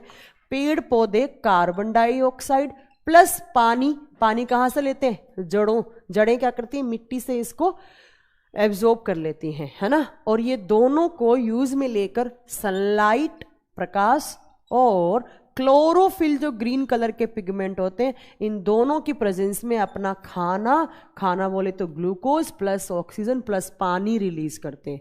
इस रिएक्शन को फोटोसिंथेटिक रिएक्शन, और ये जो फूड बनाने की प्रोसेस है उसको हम क्या बोलते हैं, तो उसको हम क्या बोलते हैं, प्रकाश संश्लेषण की प्रक्रिया या फोटोसिंथेसिस। प्रकाश संश्लेषण की क्रिया या फोटोसिंथेसिस क्या होता है और डिटेल में पढ़ेंगे, बायोलॉजी में यहाँ छोड़ दो। यहाँ केमिस्ट्री के पॉइंट ऑफ व्यू से बस आपको पता होना चाहिए, कभी क्वेश्चन पूछ ले कि फोटोसिंथेसिस में कौन सी गैस यूज होती है, तो कौन सी, CO2। नेक्स्ट देखो ये कहाँ काम आती है, ये कोल्ड ड्रिंक बोतल में भरी जाती है। कोल्ड ड्रिंक, जब आप कोल्ड ड्रिंक की बोतल लाते हैं तो उसमें जो गैस रिलीज होती है वो कौन सी होती है, कार्बन डाइऑक्साइड। या आप इसको बोल सकते हैं सॉफ्ट ड्रिंक। सॉफ्ट ड्रिंक का मतलब समझते हैं, ड्रिंक दो टाइप की होती है, हार्ड वाली तो समझते ही होंगे, है ना। हार्ड का मतलब क्या है, जिसमें अल्कोहल, और जो सॉफ्ट वाली होती है वो मतलब जैसे कोका कोला, थम्स अप, ये वगैरह वगैरह, ठीक है। तो पूछे कोल्ड ड्रिंक की बोतल में कौन सी गैस होती है? Carbon dioxide. और जो चिप्स का पैकेट आता है, जैसे कुरकुरे खाते हो, अंकल चिप्स खाते हो, उसके अंदर जो गैस भरी होती है, गैस ज्यादा होती है, चिप्स कम होती है, तो वो कौन सी होती है? नाइट्रोजन। उसमें नाइट्रोजन बट यहां पर कौन सी होती है? Carbon dioxide. ठीक है, नेक्स्ट देखो, it is used in making carbonic acid, और हिंदी में इसको क्या बोलेंगे? कार्बनिक अम्ल बनाने में इसका उपयोग किया जाता है। कार्बन डाइऑक्साइड का उपयोग कार्बनिक अम्ल बनाने में किया जाता है। अब मैम ये कार्बोनिक एसिड कैसे बनता है? जब आप पानी को CO2 की कांटेक्ट में लाओगे तो वहां से H2CO3 बन जाता है, और H2CO3 को ही क्या बोलते हैं हम? Carbonic acid. यही एसिड हमारी कोल्ड ड्रिंक की बोतल में होता है। क्यों? क्योंकि कोल्ड ड्रिंक की बोतल में पानी होता ही है, कार्बन डाइऑक्साइड गैस होती है। एज ए फर्मेंटेशन के लिए हम इसमें कार्बन डाइऑक्साइड यूज करते हैं। ठीक है, चलो नेक्स्ट देखो। हाँ, नेक्स्ट देखो इसका यूज। नेक्स्ट इस CO2 का यूज क्या होता है?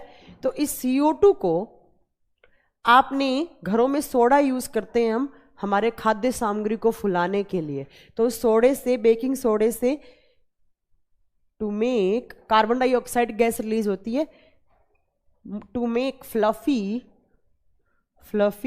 Food materials. हिंदी में क्या बोलेंगे? खाद्य सामग्री को फुलाने के लिए।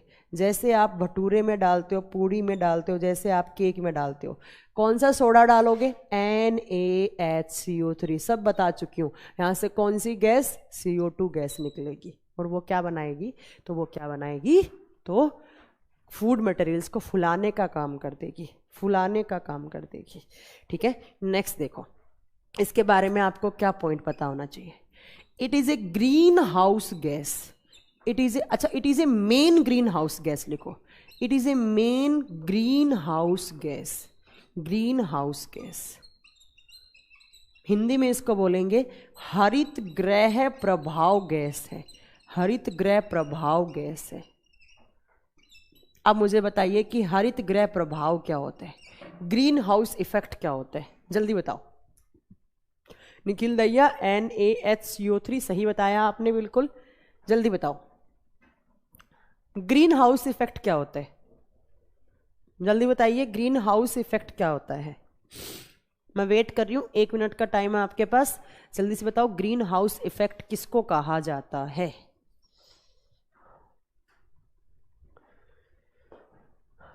फिर आगे स्टार्ट करूंगी मैं, पहले मुझे बताओ ग्रीन हाउस इफेक्ट किसको बोलते हैं? हरित गृह प्रभाव किसको कहा जाता है? हाँ, मैन्युफैक्चरिंग ऑफ यूरिया में भी यूज करते हैं इसको। जल्दी बताइए, जल्दी। ग्रीन हाउस इफेक्ट क्या होता है? अर्थ लेयर जो होल कर देता है, trapping of sun radiations. Nikhil ने बहुत सही आंसर दिया। देखो, हमारे सन से बहुत सारी रेज आती हैं, बहुत एक्सेस अमाउंट में सनलाइट आती है। अगर इतनी सनलाइट अगर अपनी धरती पे आ गई, अर्थ पे आ गई, एज इट इज आ गई हम लोगों तक, तो हम लोग कभी भी जिंदा नहीं रह सकते। यहाँ पर जल जाएगा सब, लिविंग चीज तो कभी सरवाइव नहीं कर पाएंगी। तो क्या होता है, जब ज्यादा रेडिएशंस आती हैं हमारे सन से, तो हमारे एनवायरनमेंट में कुछ ऐसी गैसेस हैं, वो उनको, उस सनरेज को या उन रेडिएशंस को क्या कर ले, उन विकिरणों को क्या कर देती हैं, वो ट्रैप कर देती हैं। जिसमें से एक कौन सी गैस होती है? CO2 होती है। इसी इफेक्ट को क्या बोलते हैं हम? Green house effect. हाँ देखो, एक ने बहुत बोला है, बहुत अच्छा बोला है। वायुमंडल से सूर्य से आने वाली किरणें परावर्तित होकर वापस नहीं जाती हैं। बिल्कुल सही बोला है आपने। हाँ, नवीन जी सही आंसर दिया। अब देखो, आपका कंपटीशन एग्जाम में यहां से क्वेश्चन क्या बनता है? कंपटीशन एग्जाम में क्वेश्चन बनता है कि कौन कौन सी गैस हैं जो ग्रीन हाउस गैसेस होती हैं, कौन कौन सी गैस हैं जिनको हम हरित गृह प्रभाव गैस कह सकते हैं।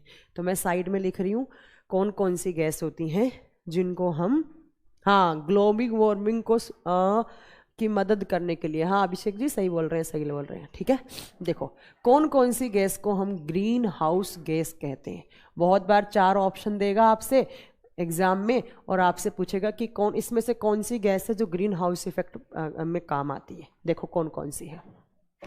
सबसे पहली होती है कार्बन डाइऑक्साइड, और इसको मैंने स्टार किया है। स्टार क्यों किया है? क्योंकि ये मेन गैस होती है।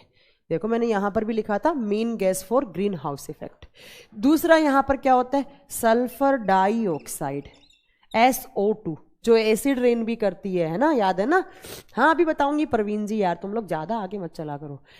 नेक्स्ट देखो, नेक्स्ट यहाँ पर होती है मीथेन CH4, किसको क्या कहते हैं हम? मीथेन कहा जाता है। उसके बाद 4 नंबर पे क्या आती है? यहाँ पर आती है वाटर वेपर, जल वाष्प की बूंदे, जल वाष्प, जो स्मॉल ड्रॉप्स होती हैं पानी की, जल वाष्प, ठीक है। उसके बाद क्या होता है? तो इसके बाद 5 नंबर पे आता है O3, O3 बोले तो ओजोन, ओजोन। और 6 नंबर पे आता है यहाँ पर CFC, हिंदी में इसका फुल फॉर्म क्या होता है? Chlorofluorocarbon, CFC। और 7 नंबर पे कौन सी आती है? तो 7 नंबर पे N2O, N2O, N2O को क्या बोलते हैं? नाइट्रस ऑक्साइड, नाइट्रस ऑक्साइड, इसको बोलते हैं हम नाइट्रस ऑक्साइड, नाइट्रस ऑक्साइड। और इस नाइट्रस ऑक्साइड का एक नाम और होता है, इसको कौन सी गैस बोलते हैं हम? लाफिंग गैस बोलते हैं, हंसी आने वाली गैस। इस गैस को सूंघने के बाद आपको हंसी आती है, आप हंसते ही रहते हैं, हंसते ही रहते हैं, हास्य गैस कहा जाता है इसको, ठीक है। तो याद रखना है आपको, इतनी सारी गैसेस क्या होती हैं? ग्रीन हाउस इफेक्ट वाली गैसेस होती हैं, ग्रीन हाउस। यही ऐसी केमिस्ट्री पूछी जाती है कंपटीशन एग्जाम में। वो केमिस्ट्री नहीं आती कंपटीशन एग्जाम में कि भाई यहाँ पर अप्लाइड केमिस्ट्री आती है यहाँ पर, है ना। चलो तो ये सारे बता देंगे। ये सारी गैसेस क्या होती हैं? ग्रीन हाउस गैस होती हैं, बट मेन कौन सी होती है? कार्बन डाइऑक्साइड होती है, ठीक है। चलो नेक्स्ट चलो यहाँ पर। हाँ नाइट्रस ऑक्साइड क्या होती है? लाफिंग गैस होती है, हंसी आने वाली। नाइट्रस ऑक्साइड अगर आपने सूंघ ली, इसकी स्मेल ले लिया आपने, तो आप 1-1.5 घंटे तक हंसते ही रहेंगे, हंसते ही रहेंगे, ठीक है। क्यों? क्योंकि आपके ब्रेन में एक पार्ट होता है वो स्टिमुलेट हो जाता है और आपको हंसी हंसी फील होती है। हाइपोथैलेमस बोलते हैं जिसको, बताऊंगी मैं आगे, है ना। हाँ मेन गैसेस में निखिल दैया जी सबसे ज्यादा मेन कार्बन डाइऑक्साइड होती है, उसके बाद वाटर वेपर को कहा जाता है, उसके बाद वाटर वेपर को कहा जाता है। तो बता दो कितने सारे। अब देखो नेक्स्ट एक और कार्बन डाइऑक्साइड के बारे में एक बात और आपको याद रखनी है, जो भी बहुत सारे कंपटीशन एग्जाम में पूछी जाती है। क्या बात? देखो CO2 यूज आती है ड्राई आइस बनाने में। ड्राई आइस को हिंदी में कहा जाता है शुष्क बर्फ, शुष्क बर्फ। या ड्राई आइस का एक नाम और होता है, इसको बोलते हैं सॉलिड CO2, ठोस कार्बन डाइऑक्साइड। बहुत बार एग्जाम में क्वेश्चन पूछा जाता है, बड़े थका हुआ क्वेश्चन पूछते हैं एग्जाम में कि मोस्ट रेस्पॉन्सिबल गैस हम CO2 ही बोलेंगे, CO2 ही। तो बहुत बार एग्जाम में N2O एज ए एनेस्थेसिया नहीं, संजय इंजीनियर वंदे मातरम बहुत गलत बोला है। एनेस्थेटिक गैस नहीं होती है N2O, है नहीं होती, ठीक है। देखो ड्राई आइस बनाने में या सॉलिड CO2 बनाने में बहुत बार एग्जाम में क्वेश्चन पूछा जाता है कि ड्राई आइस का फॉर्मूला क्या होता है, तो इसका फॉर्मूला CO2 ही होता है, कार्बन डाइऑक्साइड ही होता है इसका फॉर्मूला, ठीक है। देखो कैसे बनती है वो बाद की बात है, वो बाद में बताएंगे हम कैसे बनती है। कुछ प्रोसेस होती है सेडिमेंटेशन वगैरह प्रोसेस, वो हम बताएंगे तब पढ़ाएंगे। अब इसको ड्राई आइस क्यों बोलते हैं? हाँ ड्राई CO2 ड्राई आइस क्यों बोलते हैं? क्योंकि इसका जो टेम्परेचर है वो माइनस में बहुत ज़्यादा होता है, इसीलिए इसको बोला जाता है ड्राई आइस। ये इजीली क्या होता है? इजीली मेल्ट नहीं होती है, ये इजीली मेल्ट नहीं होती है। इसका टेम्परेचर कितना होता है पूछे आपसे, तो 78.5 डिग्री सेल्सियस, बट किस में? माइनस में। इतना ज़्यादा टेम्परेचर पर ये मेल्ट नहीं होती है, ठंडी रहती है हमेशा। इसीलिए हम इसको कहाँ यूज़ करते हैं? CO2 को, इस ड्राई आइस को। CO2 बोले तो सॉलिड CO2। और ये कहाँ यूज़ होती है? ये AC में यूज़ होती है। AC में ठंडक के लिए एज ए रेफ्रिजरेंट यूज़ होती है, एज ए रेफ्रिजरेंट। रेफ्रिजरेंट का मतलब क्या होता है? ठंडा रखने वाला। हिंदी में बोलते हैं प्रशीतक के रूप में, ठंडा रखने वाला। ये क्वेश्चन बहुत बार आता है। लास्ट ईयर ग्राउंड के आया था ड्राई आइस, अच्छा पेपर में आया था, ग्रुप डी के पेपर में आया था। क्या क्वेश्चन था? हाँ सही बोला आपने, ऊर्ध्वपतन से मैम बनती है पीएम मोदी जी, सही बोला आपने। बिल्कुल बिल्कुल। रेफ्रिजरेटर का जो ऊपर वाला आपको जो फ्रीजर होता है उसके अंदर भी गैस, इसके अंदर भी आपकी जो बर्फ जम जाती है वो भी इसी की वजह से जमती है। लिक्विड नाइट्रोजन ज़्यादा ठंडी होती है निखिल दैया जी, नहीं, लिक्विड नाइट्रोजन ज़्यादा ठंडी होती है। ठीक है, तो आपको याद रखना है, ड्राई आइस का फॉर्मूला पूछे CO2। इतनी सारी बातें आपको किसके बारे में याद रखनी थी? अच्छा एक बात और याद रखनी है आपको CO2 के बारे में। ये जो CO2 होती है वो बायोगैस में भी होती है। बायोगैस का मतलब क्या होता है? गोबर गैस। जब काऊ मांस को या काऊ डंग को ऑक्सीजन की एब्सेंस में रखते हो तो कुछ दिनों के बाद वहाँ से 3-4 गैसेज रिलीज होने लग जाती हैं, जिसमें सबसे ज़्यादा परसेंटेज होता है मीथेन का, उसके बाद कार्बन डाइऑक्साइड, उसके बाद आपका हाइड्रोजन, नाइट्रोजन, ये 4 गैस रिलीज होती हैं। तो आपसे पूछे गोबर गैस में कार्बन डाइऑक्साइड होता है या नहीं होता? तो बिल्कुल होता है, CO2। ठीक है, फ्रिज में गैस नहीं होती, फ्रिज में लिक्विड नाइट्रोजन भरा जाता है एज ए रेफ्रिजरेंट। इतनी सारी बातें आपको कार्बन डाइऑक्साइड से याद रखनी थी, और ये सारे के सारे कंपटीशन एग्जाम में क्वेश्चन आते हैं। ये चैप्टर ही ऐसा है, यहाँ से बहुत क्वेश्चन बनते हैं, हर लाइन में यहाँ क्वेश्चन है। आपसे पूछे कोल्ड ड्रिंक की बोतल में कौन सी गैस? CO2। फायर एक्सटिंग्विशर में कौन सी गैस? CO2। आपसे पूछे ग्रीन हाउस गैस में मेन गैस कौन सी? CO2। कार्बोनिक एसिड बनाने में कौन सी गैस? CO2। ठीक है, और ड्राई आइस CO2। तो आपने जब ऑक्सीजन के साथ बाइंड किया तो पहला कंपाउंड क्या बना? CO2, और दूसरा यहां पर B नंबर में मैंने लिख दिया CO। CO को क्या बोलते हैं? देखो, CO को बोलते हैं हम carbon monoxide. Carbon monoxide, carbon monoxide, carbon monoxide. Mono का मतलब है single, single single molecule, carbon monoxide. इसके बारे में भी बहुत सारी बातें पूछी जाती हैं एग्जाम में, इसके बारे में भी, क्योंकि CO2 का नेचर जो होता है वो फर्मेंटेशन के लिए भी होता है। चलो देखो, CO के बारे में आपको क्या क्या बात याद करनी। इसको कहा जाता है silent killer gas. Silent killer gas कहा जाता है। क्यों कहा जाता है? तो ध्यान से सुनो। हाँ, क्लोरोफॉर्म का यूज होता है एज एन एस्थेटिक। अरे सब बताएंगे, तुम लोग आगे बहुत चलते हो यार, इसलिए मैं तुम लोगों को नोट्स नहीं देती पहले। पता है आप लोगों को क्यों नहीं देती मैं चैप्टर के नोट्स? पहले दे दूंगी, पहले ही पढ़ के बैठ जाते हो, टीचर को कुछ समझते नहीं हो, अपने आप में ही बस कमेंट करते रहते हो। इसलिए मैं हमेशा चैप्टर खत्म होने के बाद नोट्स देती हूँ, क्योंकि वैल्यू नहीं रहती है टीचर की, और टीचर की भैया वैल्यू नहीं बचेगी, टीचर क्यों पढ़ाएगा कैमरे के सामने खड़ा होकर।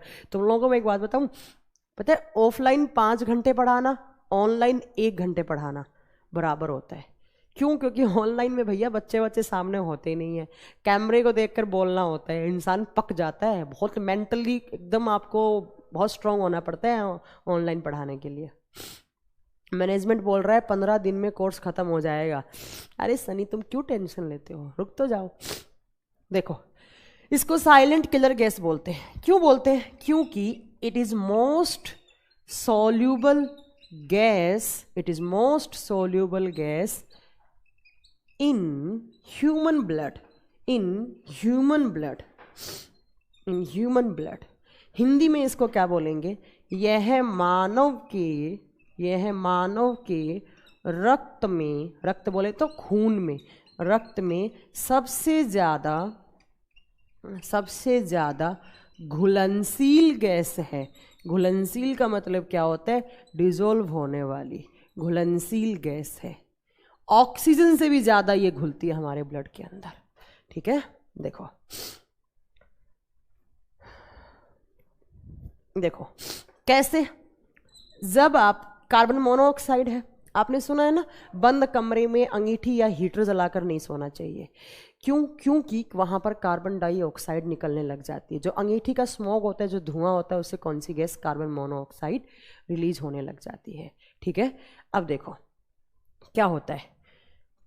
कमरे में वेंटिलेशन नहीं है, आपने हीटर चला लिया, वहां पर कार्बन मोनोऑक्साइड निकल रही है। वो कार्बन मोनोऑक्साइड जैसे ही आप सांस ले रहे हैं, कार्बन मोनोऑक्साइड क्या कर रही है, अंदर आ रही है। अंदर कहाँ से आएगी, नोज से। नोज के बाद कहाँ जाएगी, विंड पाइप, श्वास नली में विंड पाइप से कहाँ जाएगी, लंग्स में। और लंग्स में हमारा क्या होता है, ब्लड होता है।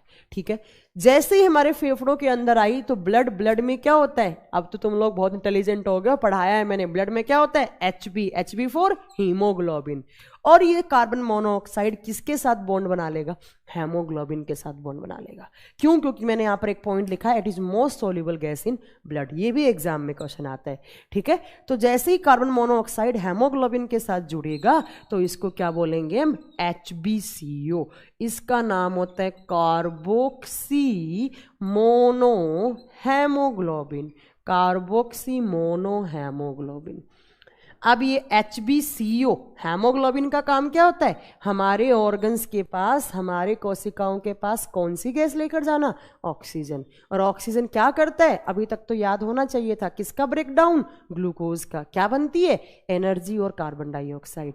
बट इस कार्बन मोनोऑक्साइड ने किसको रिप्लेस कर दिया, मैम यहाँ पर तो ऑक्सीजन बाइंड होना चाहिए था इस हेमोग्लोबिन के साथ, बट बाइंड कौन हो गया, कार्बन मोनोऑक्साइड। और इस कार्बन मोनोऑक्साइड ने किसकी पावर कट कर दी, ऑक्सीजन की। और अब हमारी सेल्स के पास पहुंचना क्या चाहिए था मैम, HbO2, ये जाना चाहिए था, बट अब क्या पहुंच रहा है, HbCO।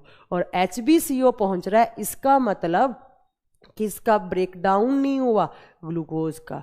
क्या नहीं बनी, एनर्जी। एनर्जी किसकी फॉर्म में, ATP की फॉर्म में। तो अब हमारी सेल्स के पास, हमारे ऑर्गन्स के पास एनर्जी नहीं है। और भैया किसी भी काम करने के लिए, कोई भी काम करने के लिए एनर्जी चाहिए होती है। हमारे सारे ऑर्गन्स के पास ऊर्जा की कमी, एनर्जी की कमी, सारे ऑर्गन स्ट्रोक हो जाएंगे, जाम हो जाएंगे, काम करना बंद कर देगा। हार्ट ने ब्लड को सर्कुलेट करना काम कर दिया, ब्लड ने ऑक्सीजन या फिर जो भी न्यूट्रिएंट्स है उसकी सप्लाई बंद कर दी, लंग्स ने काम करना बंद कर दिया, फेफड़ों ने, ऐसी आपकी किडनी काम करना बंद कर देगी, सारे ऑर्गन्स खत्म। इंसान तड़प तड़प के इंसान तड़प तड़प के इंसान मर जाता है। इसीलिए इसको क्या बोला जाता है, तो क्या बोला जाता है, इसको साइलेंट किलर गैस बोला जाता है। साइलेंट किलर इसलिए साइलेंट किलर बोलते हैं कि इंसान को तड़प तड़प के मार देता है, पता भी नहीं लगेगा आपको कि कब। अरे भैया साइलेंट किलर का मतलब क्या है, पता भी नहीं लगा कब आपकी डेथ होगी सपना में, उसको बोलते हैं हम साइलेंट किलर। आपको पता ही नहीं लगेगा कि कार्बन मोनोऑक्साइड जा रही है। आपको कब पता लगेगा, जब आपको अटैक पड़ेगा, तब आपको पता लगेगा। ठीक है, तो यही क्वेश्चन आता है एग्जाम में कि कार्बन मोनोऑक्साइड मतलब क्या, कौन सा पिगमेंट बना लेती है, तो HbCO। जैसे आपने देखा होगा कि आप कभी डीजल वाली गाड़ी में आप जा रहे हैं तो जाम वाम में आप फंस गए, अगर आपके शीशे बंद हैं, गाड़ी के मिरर बंद हैं, तो डीजल वाले की गाड़ी के इंजन से क्या निकलता है, कार्बन मोनोऑक्साइड। जैसे कार्बन मोनोऑक्साइड रिलीज होगा वहाँ से, तो धीरे धीरे धीरे आपको, अगर आपके शीशे बंद है, अगर वेंटिलेशन नहीं है, तो आप धीरे धीरे धीरे आपको सफोकेशन फील होने लग जाती है, आपका अटैक पड़ने के चांसेस बढ़ जाते हैं, आपका विंड पाइप फटने के चांसेस बढ़ जाते हैं। हाँ, सोए हुए मर जाते हैं, सोए हुए इंसान भी मर जाता है। जैसे आपने हीटर चलाया, आप सो गए, सुबह उठोगे ही नहीं आप, तो साइलेंट किलर हो गया ना सपना में। ठीक है, देखो नेक्स्ट, देखो इस कार्बन मोनोऑक्साइड के बारे में आपको क्या बात याद रखनी है। कार्बन मोनोऑक्साइड जो है वो 2 गैस बनाने में काम आती है। कौन कौन सी गैस बनाने में काम आती है, देखो ये ध्यान से सुनना। पहली गैस का नाम है producer gas. Producer gas same नाम हिंदी में होता है। अब ये गैसेस क्या काम आती हैं, तो ये फ्यूल, एज ए फ्यूल काम आती है। ईंधन वाले चैप्टर में वापस पढ़ोगे, फ्यूल वाले चैप्टर में पढ़ोगे। इंडिया में तो बहुत कम है, बाहर की कंट्रीज में इनको एज ए फ्यूल यूज लेते हैं। एक गैस होती है प्रोड्यूसर गैस और एक होती है water vapour gas. Water vapour gas, इसको हिंदी में कहा जाता है भाप अंगार गैस। ये RRB के पेपर का क्वेश्चन है, ये वाटर वेपर गैस वाला। वैसे दोनों ही पूछे जाते हैं, तो ये दोनों ही पूछे जाते हैं। देखो वाटर वेपर गैस क्या होता है, कार्बन मोनोऑक्साइड और हाइड्रोजन गैस के मिक्सचर को कहा जाता है। कार्बन मोनोऑक्साइड और हाइड्रोजन गैस के मिक्सचर को हम कौन सी गैस बोलते हैं, वाटर वेपर गैस। यही पूछा है, JEE के पेपर का क्वेश्चन है। ठीक है, ऐसे ही हाँ वाटर गैस भी बोलते हैं इसको, वाटर वेपर गैस भी बोलते हैं, वाटर गैस भी बोलते हैं। ठीक है, प्रोड्यूसर गैस क्या होता है, कार्बन मोनोऑक्साइड और नाइट्रोजन गैस के मिक्सचर को क्या कहा जाता है, तो प्रोड्यूसर गैस कहा जाता है। प्रोड्यूसर गैस कहा जाता है। ये अपने इंडिया में बहुत कम है, बाहर इन दोनों को एज ए फ्यूल यूज में लेते हैं, ईंधन के रूप में गाड़ी वाड़ियों में। जैसे हमारे यहाँ सीएनजी यूज होती है ना, तो बहुत सारी कंट्रीज में प्रोड्यूसर गैस और ये भी यूज होती है। ठीक है, सही बताया आपने अभिषेक कुमार जी, सही आंसर दिया आपने। ठीक है, अरे सनी जी बिल्कुल हो जाएगा सिलेबस, तुम चिंता क्यों कर रहे हो? तुम हम पे ट्रस्ट भी कर रहे हो और हम पे मतलब वो भी कर रहे हो, क्वेश्चन भी पुटअप कर रहे हो। आप ट्रस्ट तो रखो, अगर आपको हम पे ट्रस्ट है, आप बोल रहे हैं कि मैम आपके भरोसे साइंस है, तो आप थोड़ा ट्रस्ट तो बना के रखो, हो जाएगा। रेगुलर 2-2 घंटे की क्लास हो रही है, कैसे नहीं हो पाएगा? दिन में 2 घंटे आप अगर साइंस को दे रहे हो, बहुत है, बहुत है 2 घंटे। तो पहला आपने कार्बन को किसके साथ बाइंड किया था? ऑक्सीजन के साथ। अब कर दो आप कार्बन को हाइड्रोजन के साथ बाइंड, अब कर दो आप कार्बन को हाइड्रोजन के साथ बाइंड। तो दूसरा मैंने यहां पर लिखा है with hydrogen, with hydrogen, hydrogen element के साथ बाइंड कर दो, किसको? कार्बन को। और बताओ जरा क्या बनना चाहिए यहां पर? क्या बनना चाहिए यहां पर?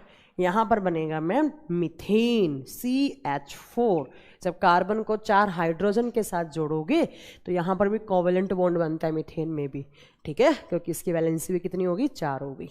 तो यहां पर CH4 बन गया, मीथेन बन गया। अब मीथेन के बारे में भी 4-5 बातें आती हैं, वो भी सारे आपको याद करनी है। देखो सबसे पहला, अभी मैंने बताया था मीथेन कैसी गैस है? एक ग्रीन हाउस गैस है, बता चुकी हूं मैं। मीथेन भी एक हरित गृह प्रभाव गैस है, तो हिंदी में क्या हो जाएगा? यह भी एक हरित गृह प्रभाव गैस है। Methane is a greenhouse gas. दूसरा देखो, मीथेन भी गोबर गैस में रिलीज होती है, it is also released by गोबर गैस, ये भी गोबर गैस में होती है। इनफैक्ट सबसे ज़्यादा होती है मीथेन, तो इसीलिए कहा जाता है स्मोक फ्री गैस होती है आपकी गोबर गैस। ठीक है, नेक्स्ट देखो, मीथेन गैस को कहा जाता है मार्स गैस, ये पॉइंट ज़्यादा आता है। दलदली, दलदली जो एरिया होता है, दलदली समझते हैं, कीचड़ वीचड़ का दल जमा हुआ है, वहाँ से ये मीथेन गैस रिलीज होती है, तो इसको दलदली गैस भी कहा जाता है।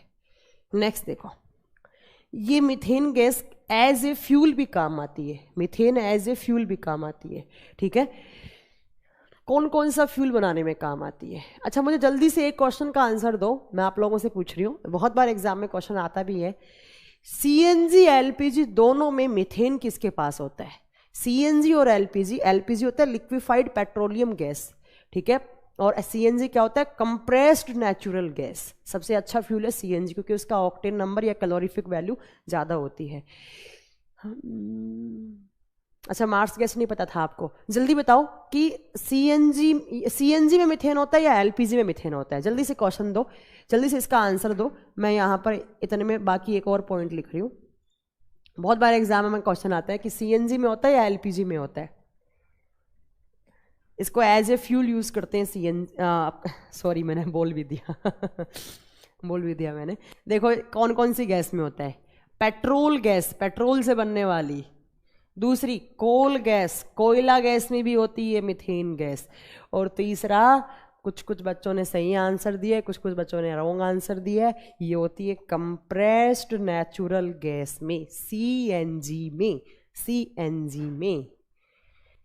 CNG में भी होती है कंप्रेस्ड नेचुरल गैस। इंडिया का सबसे अच्छा फ्यूल क्या है? CNG। हाँ वैसे तो सबसे अच्छा फ्यूल हाइड्रोजन गैस होता है, बट हाइड्रोजन इंडिया में कहाँ से आएगी? इंडिया के पास तो हाइड्रोजन प्लांट भी नहीं है। तो हमारे इंडिया का भैया सबसे अच्छा फ्यूल क्या है? CNG, क्योंकि स्मोक फ्री गैस होती है।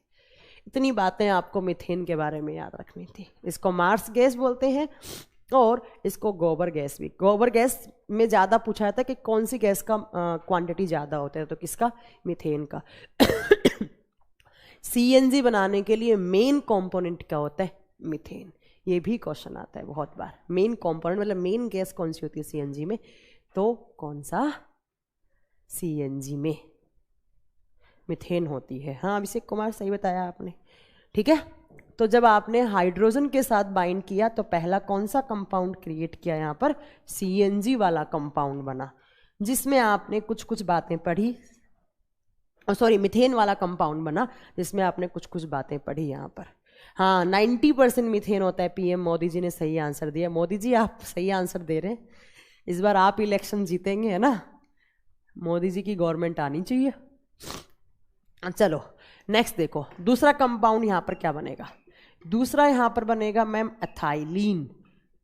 जब आप कार्बन को हाइड्रोजन के साथ जोड़ोगे तो ethylene, formula C2H4, C2H4, C2H4, ठीक है। मेथाइल मरकैप्टन वो तो सिलेंडर में होता है प्रमोद जी, थोड़ा सा आप कंफ्यूज हो रहे हैं। थायोइथेनॉल बोलते हैं जिसको, वो तो हमारे घरों में सिलेंडर में आती है।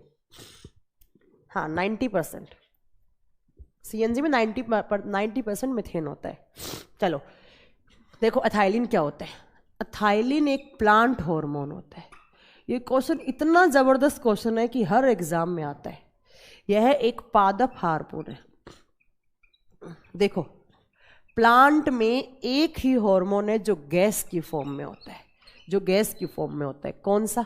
एथाइलिन। यही क्वेश्चन आता है बहुत बार। हाँ एलपीजी में ब्यूटेन मेन होता है, ब्यूटेन मेन होता है प्रमोद जी, सही बोला आपने, ठीक है। तो एक क्वेश्चन आता है कि प्लांट के उस हार्मोन का नाम बताओ जो गैस की फॉर्म में होता है, कौन सा होता है? एथाइलिन। और ये काम क्या करता है? फलों को पकाने का काम करता है, फलों को पकाने का काम करता है, फलों को पकाने का काम करता है। और इंग्लिश में क्या लिखेंगे? It is helpful in fruit ripening, fruit ripening का काम करता है। राइपनिंग का मतलब होता है फलों को पकाना, फलों को पकाने का काम करता है, ठीक है। हाँ फ्रूट नेचुरल है, ये हार्मोन नेचुरल है, नेचुरल नेचुरल फॉर्म में होता है, इसीलिए मैंने चलो यहाँ पर लिख दिया नेचुरल फ्रूट राइपनिंग। अगर आपके घर में केले का पौधा है, आपने केला लगा रखा है, केला अगर पक गया तो वो किस हार्मोन की वजह से पका है? एथाइलिन की वजह से, ठीक है। ये गैस की फॉर्म में होता है। अगर केला नहीं पका तो उसमें कौन से हार्मोन की कमी होगी? एथाइलिन हार्मोन की कमी होगी, है ना। फिर आप क्या करोगे? तो उसकी आर्टिफिशियल राइपनिंग करवाओगे, उसकी आर्टिफिशियल राइपनिंग करवाओगे, ठीक है। वो आगे बताऊंगी किससे होती है। 2 पॉइंट और याद रखना है, ये एथाइलिन यूज होता है कोल गैस और पेट्रोल गैस बनाने में भी। कोल गैस पेट्रोल गैस क्या होती है सब हम फ्यूल वाले चैप्टर में बताएंगे, कैसे बनती है सब बताएंगे, है ना। सारी की सारी बताएंगे, आप चिंता मत करो। कोल गैस पेट्रोल गैस अभी थोड़ी देर पहले बताया था मैंने। और इसके अलावा कौन सी गैस यूज होती है कोल गैस और पेट्रोल गैस बनाने में? थोड़ी देर पहले बताया था, है ना। तो वो भी याद रखनी है, ये भी याद रखनी है। नेक्स्ट, ये एथाइलिन कहाँ यूज होता है? तो पॉलीथीन बनाने में, पॉलीथीन के निर्माण में भी पूछे आपसे कार्बन का कौन सा कंपाउंड यूज होता है, तो कौन सा कंपाउंड? C2H4 यूज होता है, C2H4 यूज होता है, ठीक है। बता देंगे थाइलिन। अब देखो नेक्स्ट, यहीं पर लिख रही हूं मैं, नेक्स्ट यहां पर कौन सा कंपाउंड है? तो नेक्स्ट है एसिटिलीन, एसिटिलीन, एसिटिलीन, सेम नाम हिंदी में एसिटिलीन। और फॉर्मूला क्या होता है? तो इसका फॉर्मूला होता है C2H2, C2H2, 2 कार्बन 2 हाइड्रोजन को एसिटिलीन, 2 कार्बन 4 हाइड्रोजन को एथाइलिन, थाइलिन, ठीक है। देखो इस एसिटिलीन के बारे में यहाँ से दोनों क्वेश्चन बहुत, कंपटीशन एग्जाम के लिए दोनों क्वेश्चन बहुत ही ज़्यादा पूछे जाते हैं। मैंने यहाँ पर IMP लिख दिया, है ना। देखो कौन कौन सा। आपके घर में केले का पौधा है और एक साल आपने उसके ऊपर केले लगे और केले लग के पक गए। पके किस हार्मोन की वजह से? एथाइलिन। अब मान लो उस केले के पेड़ में एथाइलिन की कमी हो गई, एथाइलिन की कमी हो गई, तो अब आप क्या करेंगे? उस केले को तोड़कर, आपने देखा होगा पेटियों में, पेटी में अखबार में पलेट कर एक स्प्रे करते हैं ना, या फिर एक पुड़िया में, पुड़िया से आती है, उस पुड़िया को रख देते हैं, उसकी स्मेल से पक जाते हैं ना। तो देखो यहां पर मैंने लिखा था नेचुरल फ्रूट राइपनिंग, मतलब प्राकृतिक तरीके से फलों को पकाना, मतलब नेचुरली उसके उस प्लांट में एथाइलिन बन रहा है, बट बनना बंद हो गया तो आप किससे पका सकते हैं? एसिटिलीन से। कैसे? आपने केले को तोड़कर एसिटिलीन का स्प्रे कर दिया अखबार के अंदर। डायरेक्ट अगर आप केले पे, एप्पल पे डालोगे, अगर आपने एसिटिलीन से पका हुआ केला एप्पल खा लिया तो आपका लीवर भी डैमेज हो सकता है। तो सुप्रीम कोर्ट ने बीच में इसको बैन भी किया था, कार्बाइड और इसको बैन किया था, बट उसके बाद क्या हो गया था, इस पे बैन हटा दिया था। अभी तो पक रहे हैं इससे। इसको पकाने के 2 तरीके होते हैं, देखो क्या क्या तरीका होता है। एक, अखबार के ऊपर डालो एसिटिलीन को, थोड़ी देर के लिए अखबार रख दो, उसके अंदर केले पलेटो, हो गया। दूसरा, इसकी पुड़िया आती है, इसकी स्मेल से पक जाते हैं फल, हाँ स्मेल से ही पक जाते हैं। तो ये कहाँ यूज होता है, artificial fruit ripening, artificial fruit ripening. आपसे सीधा क्वेश्चन पूछेगा एग्जाम में कि कृत्रिम तरीके से फलों को पकाने वाली गैस का नाम बताओ। कृत्रिम तरीके से फलों को पकाने वाली गैस का नाम बताओ। तो फलों को पकाना कौन सा बताओगे, एसिटिलीन। और नेचुरल किसकी वजह से पकते, एथाइलिन की वजह से पकते। क्लियर है, बता देंगे, हाँ बिल्कुल सही बोला है आपने, ठीक है ठीक है ठीक है ठीक है, सही बताया आपने, ठीक है। नेक्स्ट देखो, एक और बड़ा ही ज्यादा इंपॉर्टेंट क्वेश्चन है इसी एसिटिलीन से। ये जो एसिटिलीन गैस है ये वेल्डिंग गैस बनाने में भी काम आती है। ये एसिटिलीन गैस है वो वेल्डिंग करने में भी काम आती है। तो मैंने इसको बोल दिया, और सॉरी बी नहीं, डब्लू आएगा, वेल्डिंग होता है। वेल्डिंग गैस बनाने में भी, वेल्डिंग गैस बनाने में भी काम आती है। वेल्डिंग क्या होती है तो आप समझते ही हैं, ये क्या बताऊं मैं वेल्डिंग क्या होती है। इसको वेल्डिंग गैस भी कहा जाता है। देखो कैसे, वेल्डिंग गैस 2 होती है, एक ऑक्सीजन प्लस एसिटिलीन। इन दोनों गैस को साथ में मिलाकर कहा जाता है ऑक्सी एसिटिलीन, और ऑक्सी एसिटिलीन को कहा जाता है वेल्डिंग गैस। ऑक्सी एसिटिलीन दोनों को एक साथ लाओगे तो इसका टेम्परेचर हो जाता है ऑलमोस्ट 3500 डिग्री सेल्सियस। 35 से 36 भी लिख सकते हैं आप, 35 से 3600 डिग्री सेल्सियस टेम्परेचर। और इतने तापमान पर तो कोई भी मेटल क्या हो जाती है, गल जाती है। इसीलिए इसका यूज कहाँ किया जाता है, वेल्डिंग गैस में किया जाता है। कभी भी एग्जाम में पूछे कि वेल्डिंग गैस कौन सी होती है, ऑप्शन में ऑक्सीजन हो सकता है, ऑप्शन में एसिटिलीन हो सकता है, नहीं ना अकेला ऑक्सीजन। आग जो लगती है ना वेल्डिंग, वो कौन सी गैस लगाती है, ऑक्सीजन। एसिटिलीन ऑक्सीजन को एक साथ लगाओगे तो इतना डिग्री सेल्सियस टेम्परेचर हो जाता है। इस पर सारी की सारी गैस क्या हो जाती हैं, गैस नहीं सारी की सारी जो मेटल जैसे आपके आयरन कॉपर ये सब क्या होती है, डिजोल्व हो जाती हैं, गल जाती हैं। तो वेल्डिंग गैस कौन सी होती है, ऑक्सी एसिटिलीन होती है। अकेला एसिटिलीन नहीं, अकेला ऑक्सीजन नहीं, ऑक्सी एसिटिलीन को क्या बोलेंगे, वेल्डिंग गैस। पता था आपको इतने दिन पहले, इससे पहले पता था कि अच्छा मैम आप इतना अच्छा पढ़ाती हैं कि पता ही नहीं चलता ऑनलाइन पढ़ा रही हैं ऑफलाइन पढ़ा रही हैं। अरे वाह बहुत अच्छा। पहले पता था आपको वेल्डिंग गैस कौन सी होती है, जल्दी बताइए, पता था? पता था या आज नया पता लगा, फिर नया अगला? अच्छा पता था। कृष्ण गोपाल जी आप तो बहुत इंटेलिजेंट है, अगर आपको पता था तो आप बहुत ही ज़्यादा इंटेलिजेंट है, और नहीं पता था तो कोई बात नहीं। चलो नेक्स्ट लिखूं? नहीं मैम, नहीं मैम, ठीक है जी, आज पता लग गया, टिक कर दोगे जब ऑप्शन आएगा तो? बिल्कुल कर देंगे मैम। अब नेक्स्ट देखो आपको क्या पढ़ना है। एक ग्रुप सबसे पहले किस ग्रुप के साथ जोड़ा था, सबसे पहले हमने ऑक्सीजन के साथ, उसके बाद हमने किसके साथ जोड़ा, उसके बाद हमने हाइड्रोजन के साथ जोड़ा। अब तीसरा देखो किसके साथ जोड़ना है, with halogen group, with halogen group, with halogen group. Hindi में हो जाएगा हैलोजन समूह के साथ, हैलोजन समूह के साथ, हैलोजन ग्रुप के साथ या हैलोजन समूह के साथ।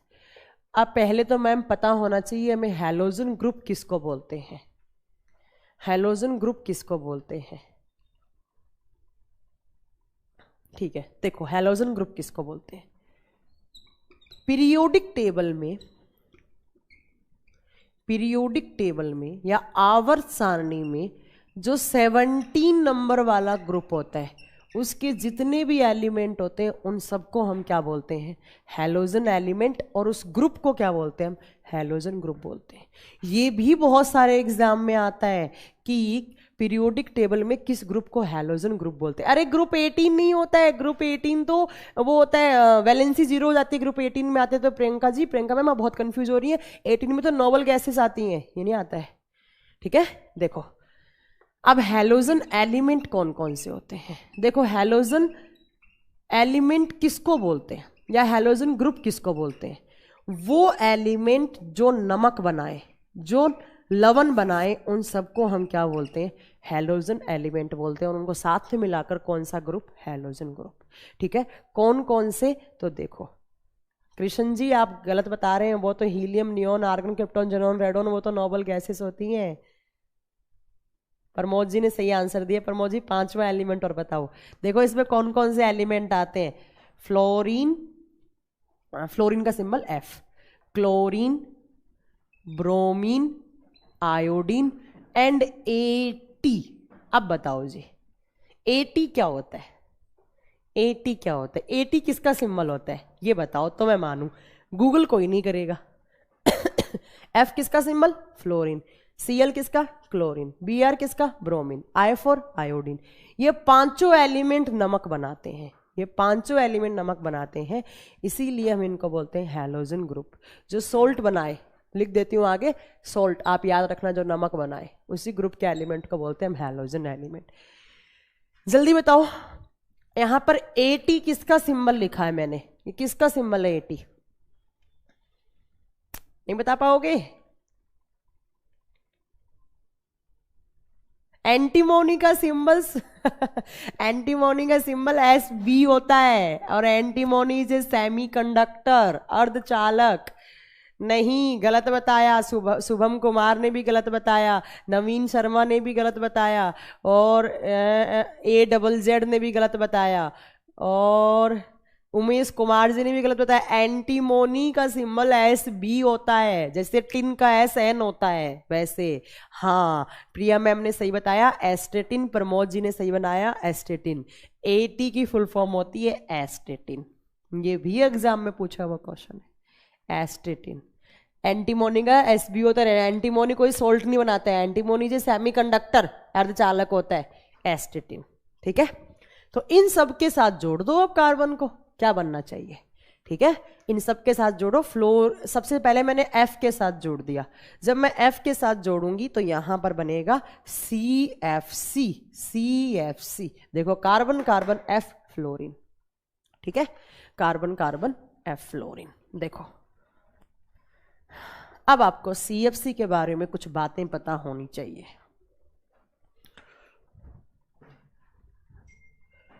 तो मैंने पहला लिख दिया CFC, ज्यादा नहीं, यहां पर आपको 2 ही कंपाउंड पढ़ने जहां से क्वेश्चन आते हैं। एंटीमोनी गलत है, आर्ट्रियम अरे विष्णु गुप्ता जी आप तो बायो में चले गए। आर्ट्रियम, आर्ट्रियम नहीं होता।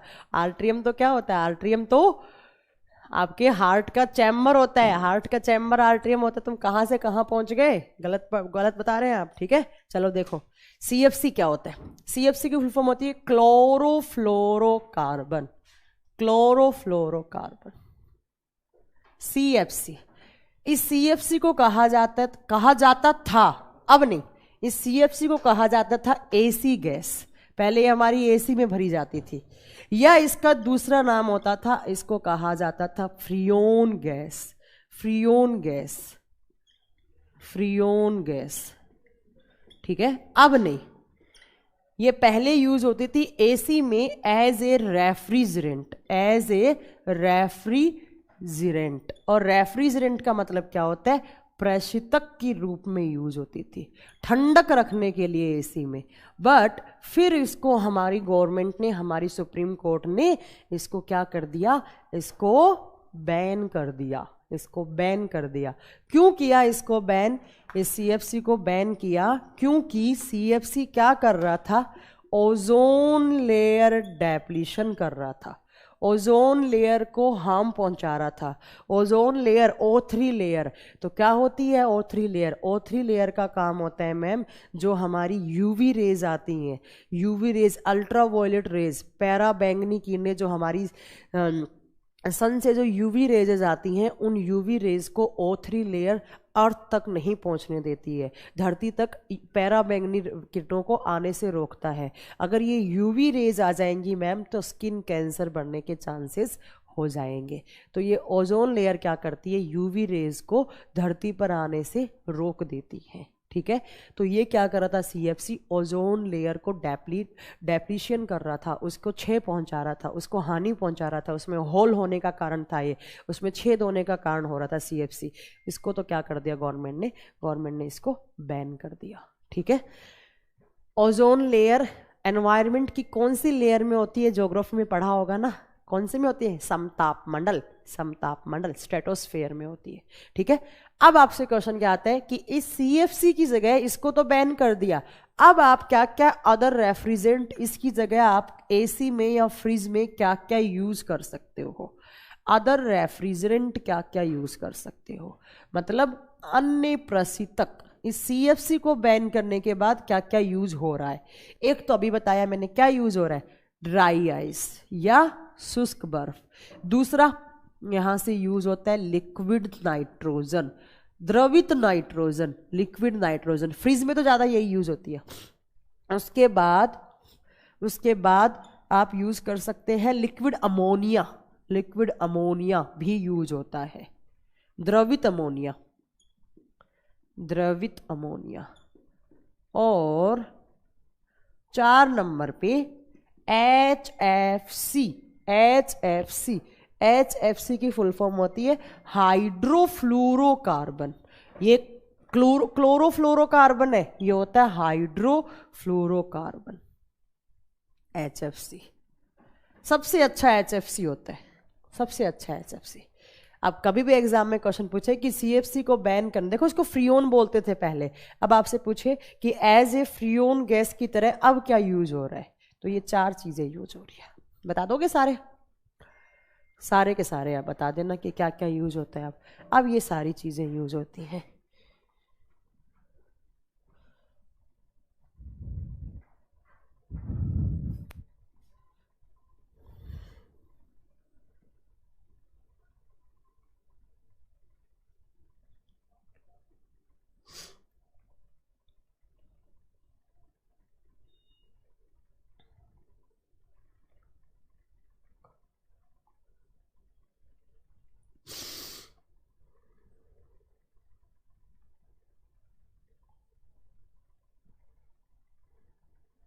ठीक है, बता दोगे। सॉरी वो एक फ़ोन कॉल आ गया था, मम्मी का फ़ोन आ गया था, है ना, इसलिए।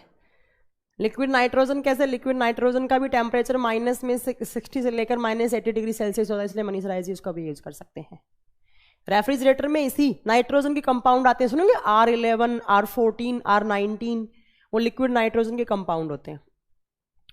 तो ये सारे कहाँ यूज होते हैं, सीएफसी की जगह यूज होते हैं। ये सारे क्वेश्चंस आते हैं, ऐसी केमिस्ट्री आती है बेटा तुम्हारे कंपटीशन एग्जाम में, वो नहीं पूछा जाता।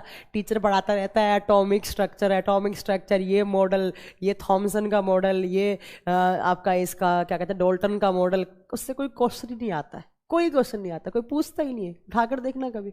हाँ, R134 भी बिल्कुल यही होते हैं, R131 भी होता है, R136 भी होता है, वो लिक्विड नाइट्रोजन के ही कंपाउंड होते हैं। क्या पूछ रहे हैं आप एस कुमार जी, आप कुछ पूछ रहे हैं मुझसे, तो बताओ क्या पूछ रहे हैं आप।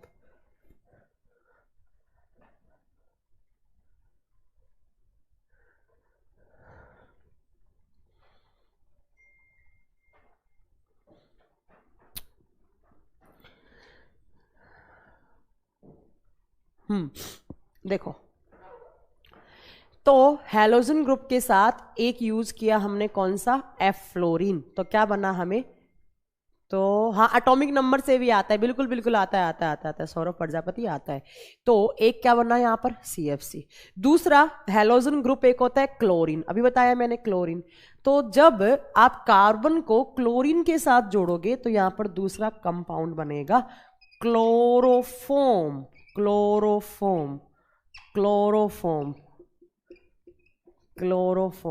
जो बच्चे केमिस्ट्री बैकग्राउंड से होंगे वो तो बहुत अच्छे से क्लोरोफॉर्म जानते होंगे। हाँ वो लेवल नहीं बचा। बच्चे टीचर पढ़ाता रहता है पहली क्लास में। मुझे उस टीचर से बहुत ही ज़्यादा अजीब लगता है जो टीचर्स आते हैं केमिस्ट्री में पहले दिन ही एटॉमिक मॉडल पढ़ाने लग जाता है। ट्रस्ट करो मेरी बात से, एटॉमिक मॉडल से कभी क्वेश्चन ही नहीं बनते। कौन पूछेगा आपसे ये? बच्चों से बच्चों वाले क्वेश्चन नहीं पूछे जाते वहाँ पर। डॉल्टन का मॉडल क्या होता है या फिर थॉमसन का क्या होता है, ये सब बिल्कुल कुछ नहीं आता है। क्लोरोफॉर्म का फॉर्मूला होता है CHCl3। सही बताया आपने। किसने बताया? निखिल दैया जी, आपने सही बताया। CHCl3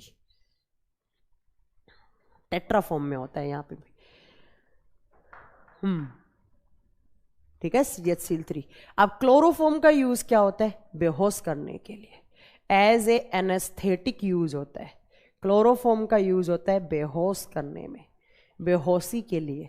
बट कितनी देर? 25 से 30 मिनट या 35 मिनट या 40 मिनट। इससे ज्यादा किसी को बेहोश करना है, एनेस्थेसिया का इंजेक्शन देना पड़ेगा, है ना। एनेस्थेसिया का इंजेक्शन, बेहोशी वाला इंजेक्शन देना पड़ेगा, ये नहीं है। ठीक है, क्लोरोफॉर्म का यूज होता है एनेस्थेटिक, एनेस्थेसिया के लिए, इंसान को बेहोश करने के लिए। इसका यूज नहीं, इसका हमेशा मिस यूज होता है। जैसे चोरी करने के लिए, किडनैप करने के लिए, है ना, ये सब इसका यूज कम, इसका मिस यूज ज्यादा होता है।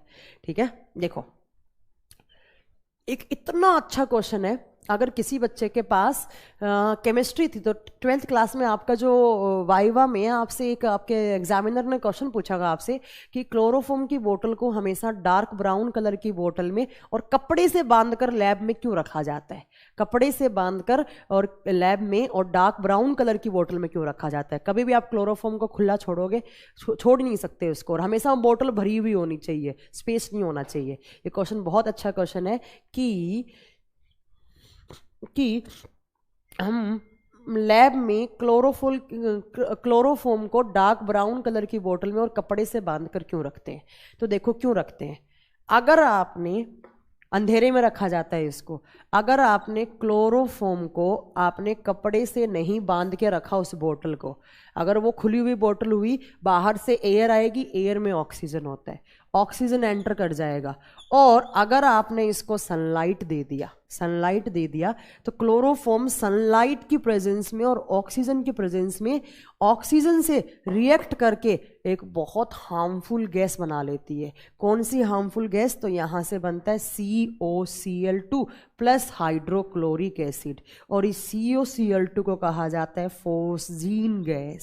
फोस्जीन गैस, एक होता है फोस्फीन, वो अलग होता है, ये होता है फोस्जीन।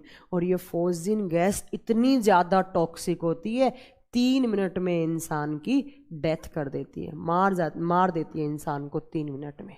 इसीलिए आपके टीचर ने, आपने बताया होगा टीचर को कि क्लोरोफॉर्म को ऑक्सीजन की एब्सेंस में यहाँ पर हाफ O2 के मॉलिक्यूल से बैलेंस होगी, कि अगर ऑक्सीजन, कपड़ा बांध के रखा ताकि ऑक्सीजन एंटर ना करे, और खाली बोतल नहीं रखी जाती है इसको, उसको हमेशा भर के रखना हुआ होता है। मतलब आधी बोतल ही रख सकते हैं क्योंकि फिर स्पेस मिल जाता है रिएक्ट करने के लिए। ठीक है, और सनलाइट से इसको बचा कर रखा जाता है। इसलिए डार्क ब्राउन कलर क्या होता है, सनलाइट से रिएक्ट नहीं करता है, ब्राउन कलर की बोतल में इसको रखा जाता है। क्यों? क्योंकि अगर इसको सनलाइट मिल गया, इसको ऑक्सीजन मिल गया, तो बहुत ही हार्मफुल गैस बना लेता है। कौन सा? फोस्जीन। कॉम्पिटिशन एग्जाम में सबसे ज्यादा पूछा जाता है क्वेश्चन, बहुत ही ज्यादा। कैल्शियम ऑक्सीक्लोराइड बोलते हैं इसको, क्या?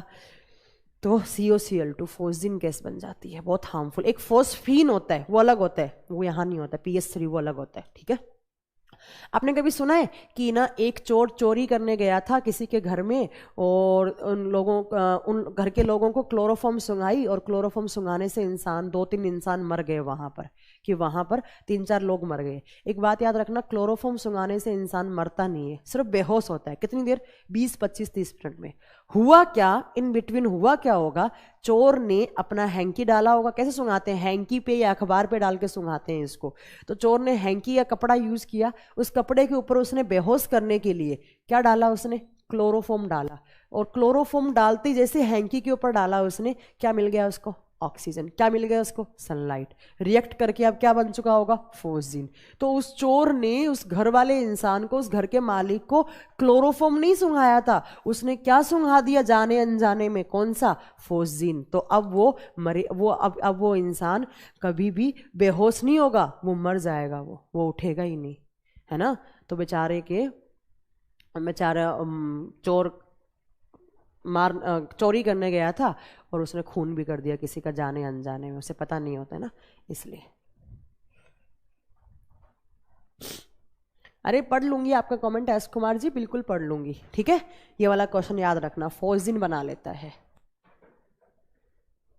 हाँ, अगर क्लोरोफॉर्म सुंघाइए तो 1-2 घंटे के बाद नॉर्मल हो जाता है, बट अगर फोर्जिन सुंघाइए तो नॉर्मल बेटा अगले जन्म में ही होगा, फिर वो इस जन्म में नहीं हो पाएगा वो नॉर्मल, अगले जन्म में ही हो पाएगा, वो मर जाएगा। तो ये आपके 2 एलिमेंट कौन से थे, तो आपने हैलोजन एलिमेंट के साथ इनको बाइंड किया। हैलोजन में कौन कौन सा, फ्लोरीन क्लोरीन, 2 के साथ आपने बाइंड किया। बस आज के लिए इतना बहुत है, आज के लिए आप इतना पढ़िएगा, सारे के सारे क्वेश्चंस लगाइए, सारे के सारे क्वेश्चंस बहुत अच्छे से हो जाएंगे आपके, ठीक है। अब बाकी का अगली क्लास में पढ़ेंगे। हाँ, दिन में चोरी किया, ऑक्सीजन की एब्सेंस, ऑक्सीजन की प्रेजेंस में ही बन जाता है। हॉस्पिटल में इसका यूज नहीं होता है, जो करता है वो पागल डॉक्टर होता है। हॉस्पिटल में हमेशा एनेस्थेसिया का इंजेक्शन यूज होता है, बेहोशी वाला इंजेक्शन, वो अलग होता है, उसमें कौन से केमिकल होते हैं वो आगे पढ़ाएंगे, वो आगे पढ़ाएंगे। मैम मेरे कमेंट रीड कर लिया करो, हम केवल नेसेसरी कमेंट करते हैं और हम साथ में नोट्स भी बनाते हैं। बहुत अच्छी बात है बेटा, आगे से रीड कर लूंगी मैं। अरे वाह पूजा मैम, अब तीनों बैच में आ गई। चलो मिले हम अगली क्लास में। अगली क्लास कल होगी, अगर कल नहीं होगी, कल मुझे थोड़ा सा काम है, अगर मेरी नहीं हुई तो फिजिक्स की होगी, और अगर आ गई तो मैं मेरी हो जाएगी।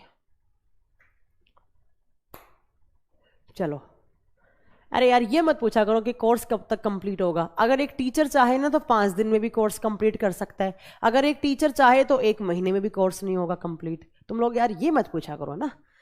मैम लगातार 4 घंटे क्लास लें तो आई इफेक्ट कर सकता है, हाँ बिल्कुल हो सकता है। आपके आई का जो फोकस पॉइंट होता है उस पर ज़्यादा प्रेशर पड़ने लग जाता है, तो आगे लाइफ में आपको कॉन्सेंट्रेशन पावर डिक्रीज हो सकती है, फोकस बिंदु आपका जो था वो वीक हो सकता है। सही बोले आप, हो सकता है, बट इतना भी नहीं होता, थोड़ा दूर रख के फ़ोन पढ़ो, कोई बात ही नहीं है। चलो निखिल दैया जी गुड नाइट, मिले अगली क्लास में। मैम बहुत अच्छा पढ़ाया। भरत कुमार जी आपको समझ में आया, अगर अच्छा पढ़ाया होगा तो बहुत अच्छी बात है। चलो अब मिलते हैं। सॉरी, अगली क्लास में मिलेंगे, है ना। तब तक इतना पढ़िए, इसके सारे एमसीक्यूज लगाइए। हाँ, आज चैप्टर खत्म हो गया तो आज इसके नोट्स अपलोड करवाएंगे। अब पहले नहीं दूंगी मैं, मेरे से किसी भी चैप्टर का पहले नोट्स मत मांगना, क्योंकि पहले मांगने में फिर बच्चा बहुत कमेंट करके इरिटेट करता है। हाँ, आज पीडीएफ मिल जाएगा, साबिर अंसारी जी, बिल्कुल मिल जाएगा, बिल्कुल मिल जाएगा। तो तुम सब लोग अच्छे से पढ़ाई करो, एंजॉय करो, क्लास को एक बार रिपीट करो। मैम आप बिल्कुल अपने टाइम के अकॉर्डिंग पढ़ाओ, बिल्कुल पीएम मोदी जी आपकी बात नहीं मानेंगे तो किसकी मानेंगे, है ना। चलो मिलें फिर अगले क्लास में, तब तक के लिए अपना ध्यान रखिए और अच्छी से पढ़ाई करती रहिए। Good night everyone, good night, good night. Thank you so much. Happy Ramnavami, happy Ramnavami Rakesh Patel, happy Ramnavami. Good night Vipin ji, thank you so much. Sujeet Midya ji, आप कब फोर्जिन बनेगा? अच्छा जी, हाँ मुझे केमिस्ट्री में थोड़ी प्रॉब्लम होती है यार, केमिस्ट्री में सबको होती है, मुझे भी होती है। नेक्स्ट क्लास में मेटल नॉन मेटल चलेगा मोमेश जी। एक्चुअली क्या हम लोग डिजिटल बोर्ड लगवाने वाले हैं, तब मैं पीरियोडिक टेबल डिजिटल बोर्ड पे करवाऊंगी, है ना। इस बोर्ड पे पीरियोडिक टेबल कैसे समझ में आएगी, आएगी नहीं ना, तब पीरियोडिक टेबल स्टार्ट करेंगे। चलो नाइस, बहुत अच्छा पढ़ाया। नेट नहीं बचा है, अच्छा नहीं बचा, कोई बात नहीं, चलो मिलते हैं। Thank you Priya ma'am, thank you so much. हाँ गेहूँ में डाल देते हैं, बिल्कुल बिल्कुल बिल्कुल डाल देते तुषार जी। चलो लक्ष्मी सिंह जी ने गुड नाइट बोल दिया, लक्ष्मी सिंह जी को नींद आने लग गई, है ना। चलो हमारी तो अभी रात कहाँ, अभी तो हमें 2-3 क्लास और लेनी है ना। चलो मिले अगली क्लास में। Thank you so much for watching. Good night, good night everyone.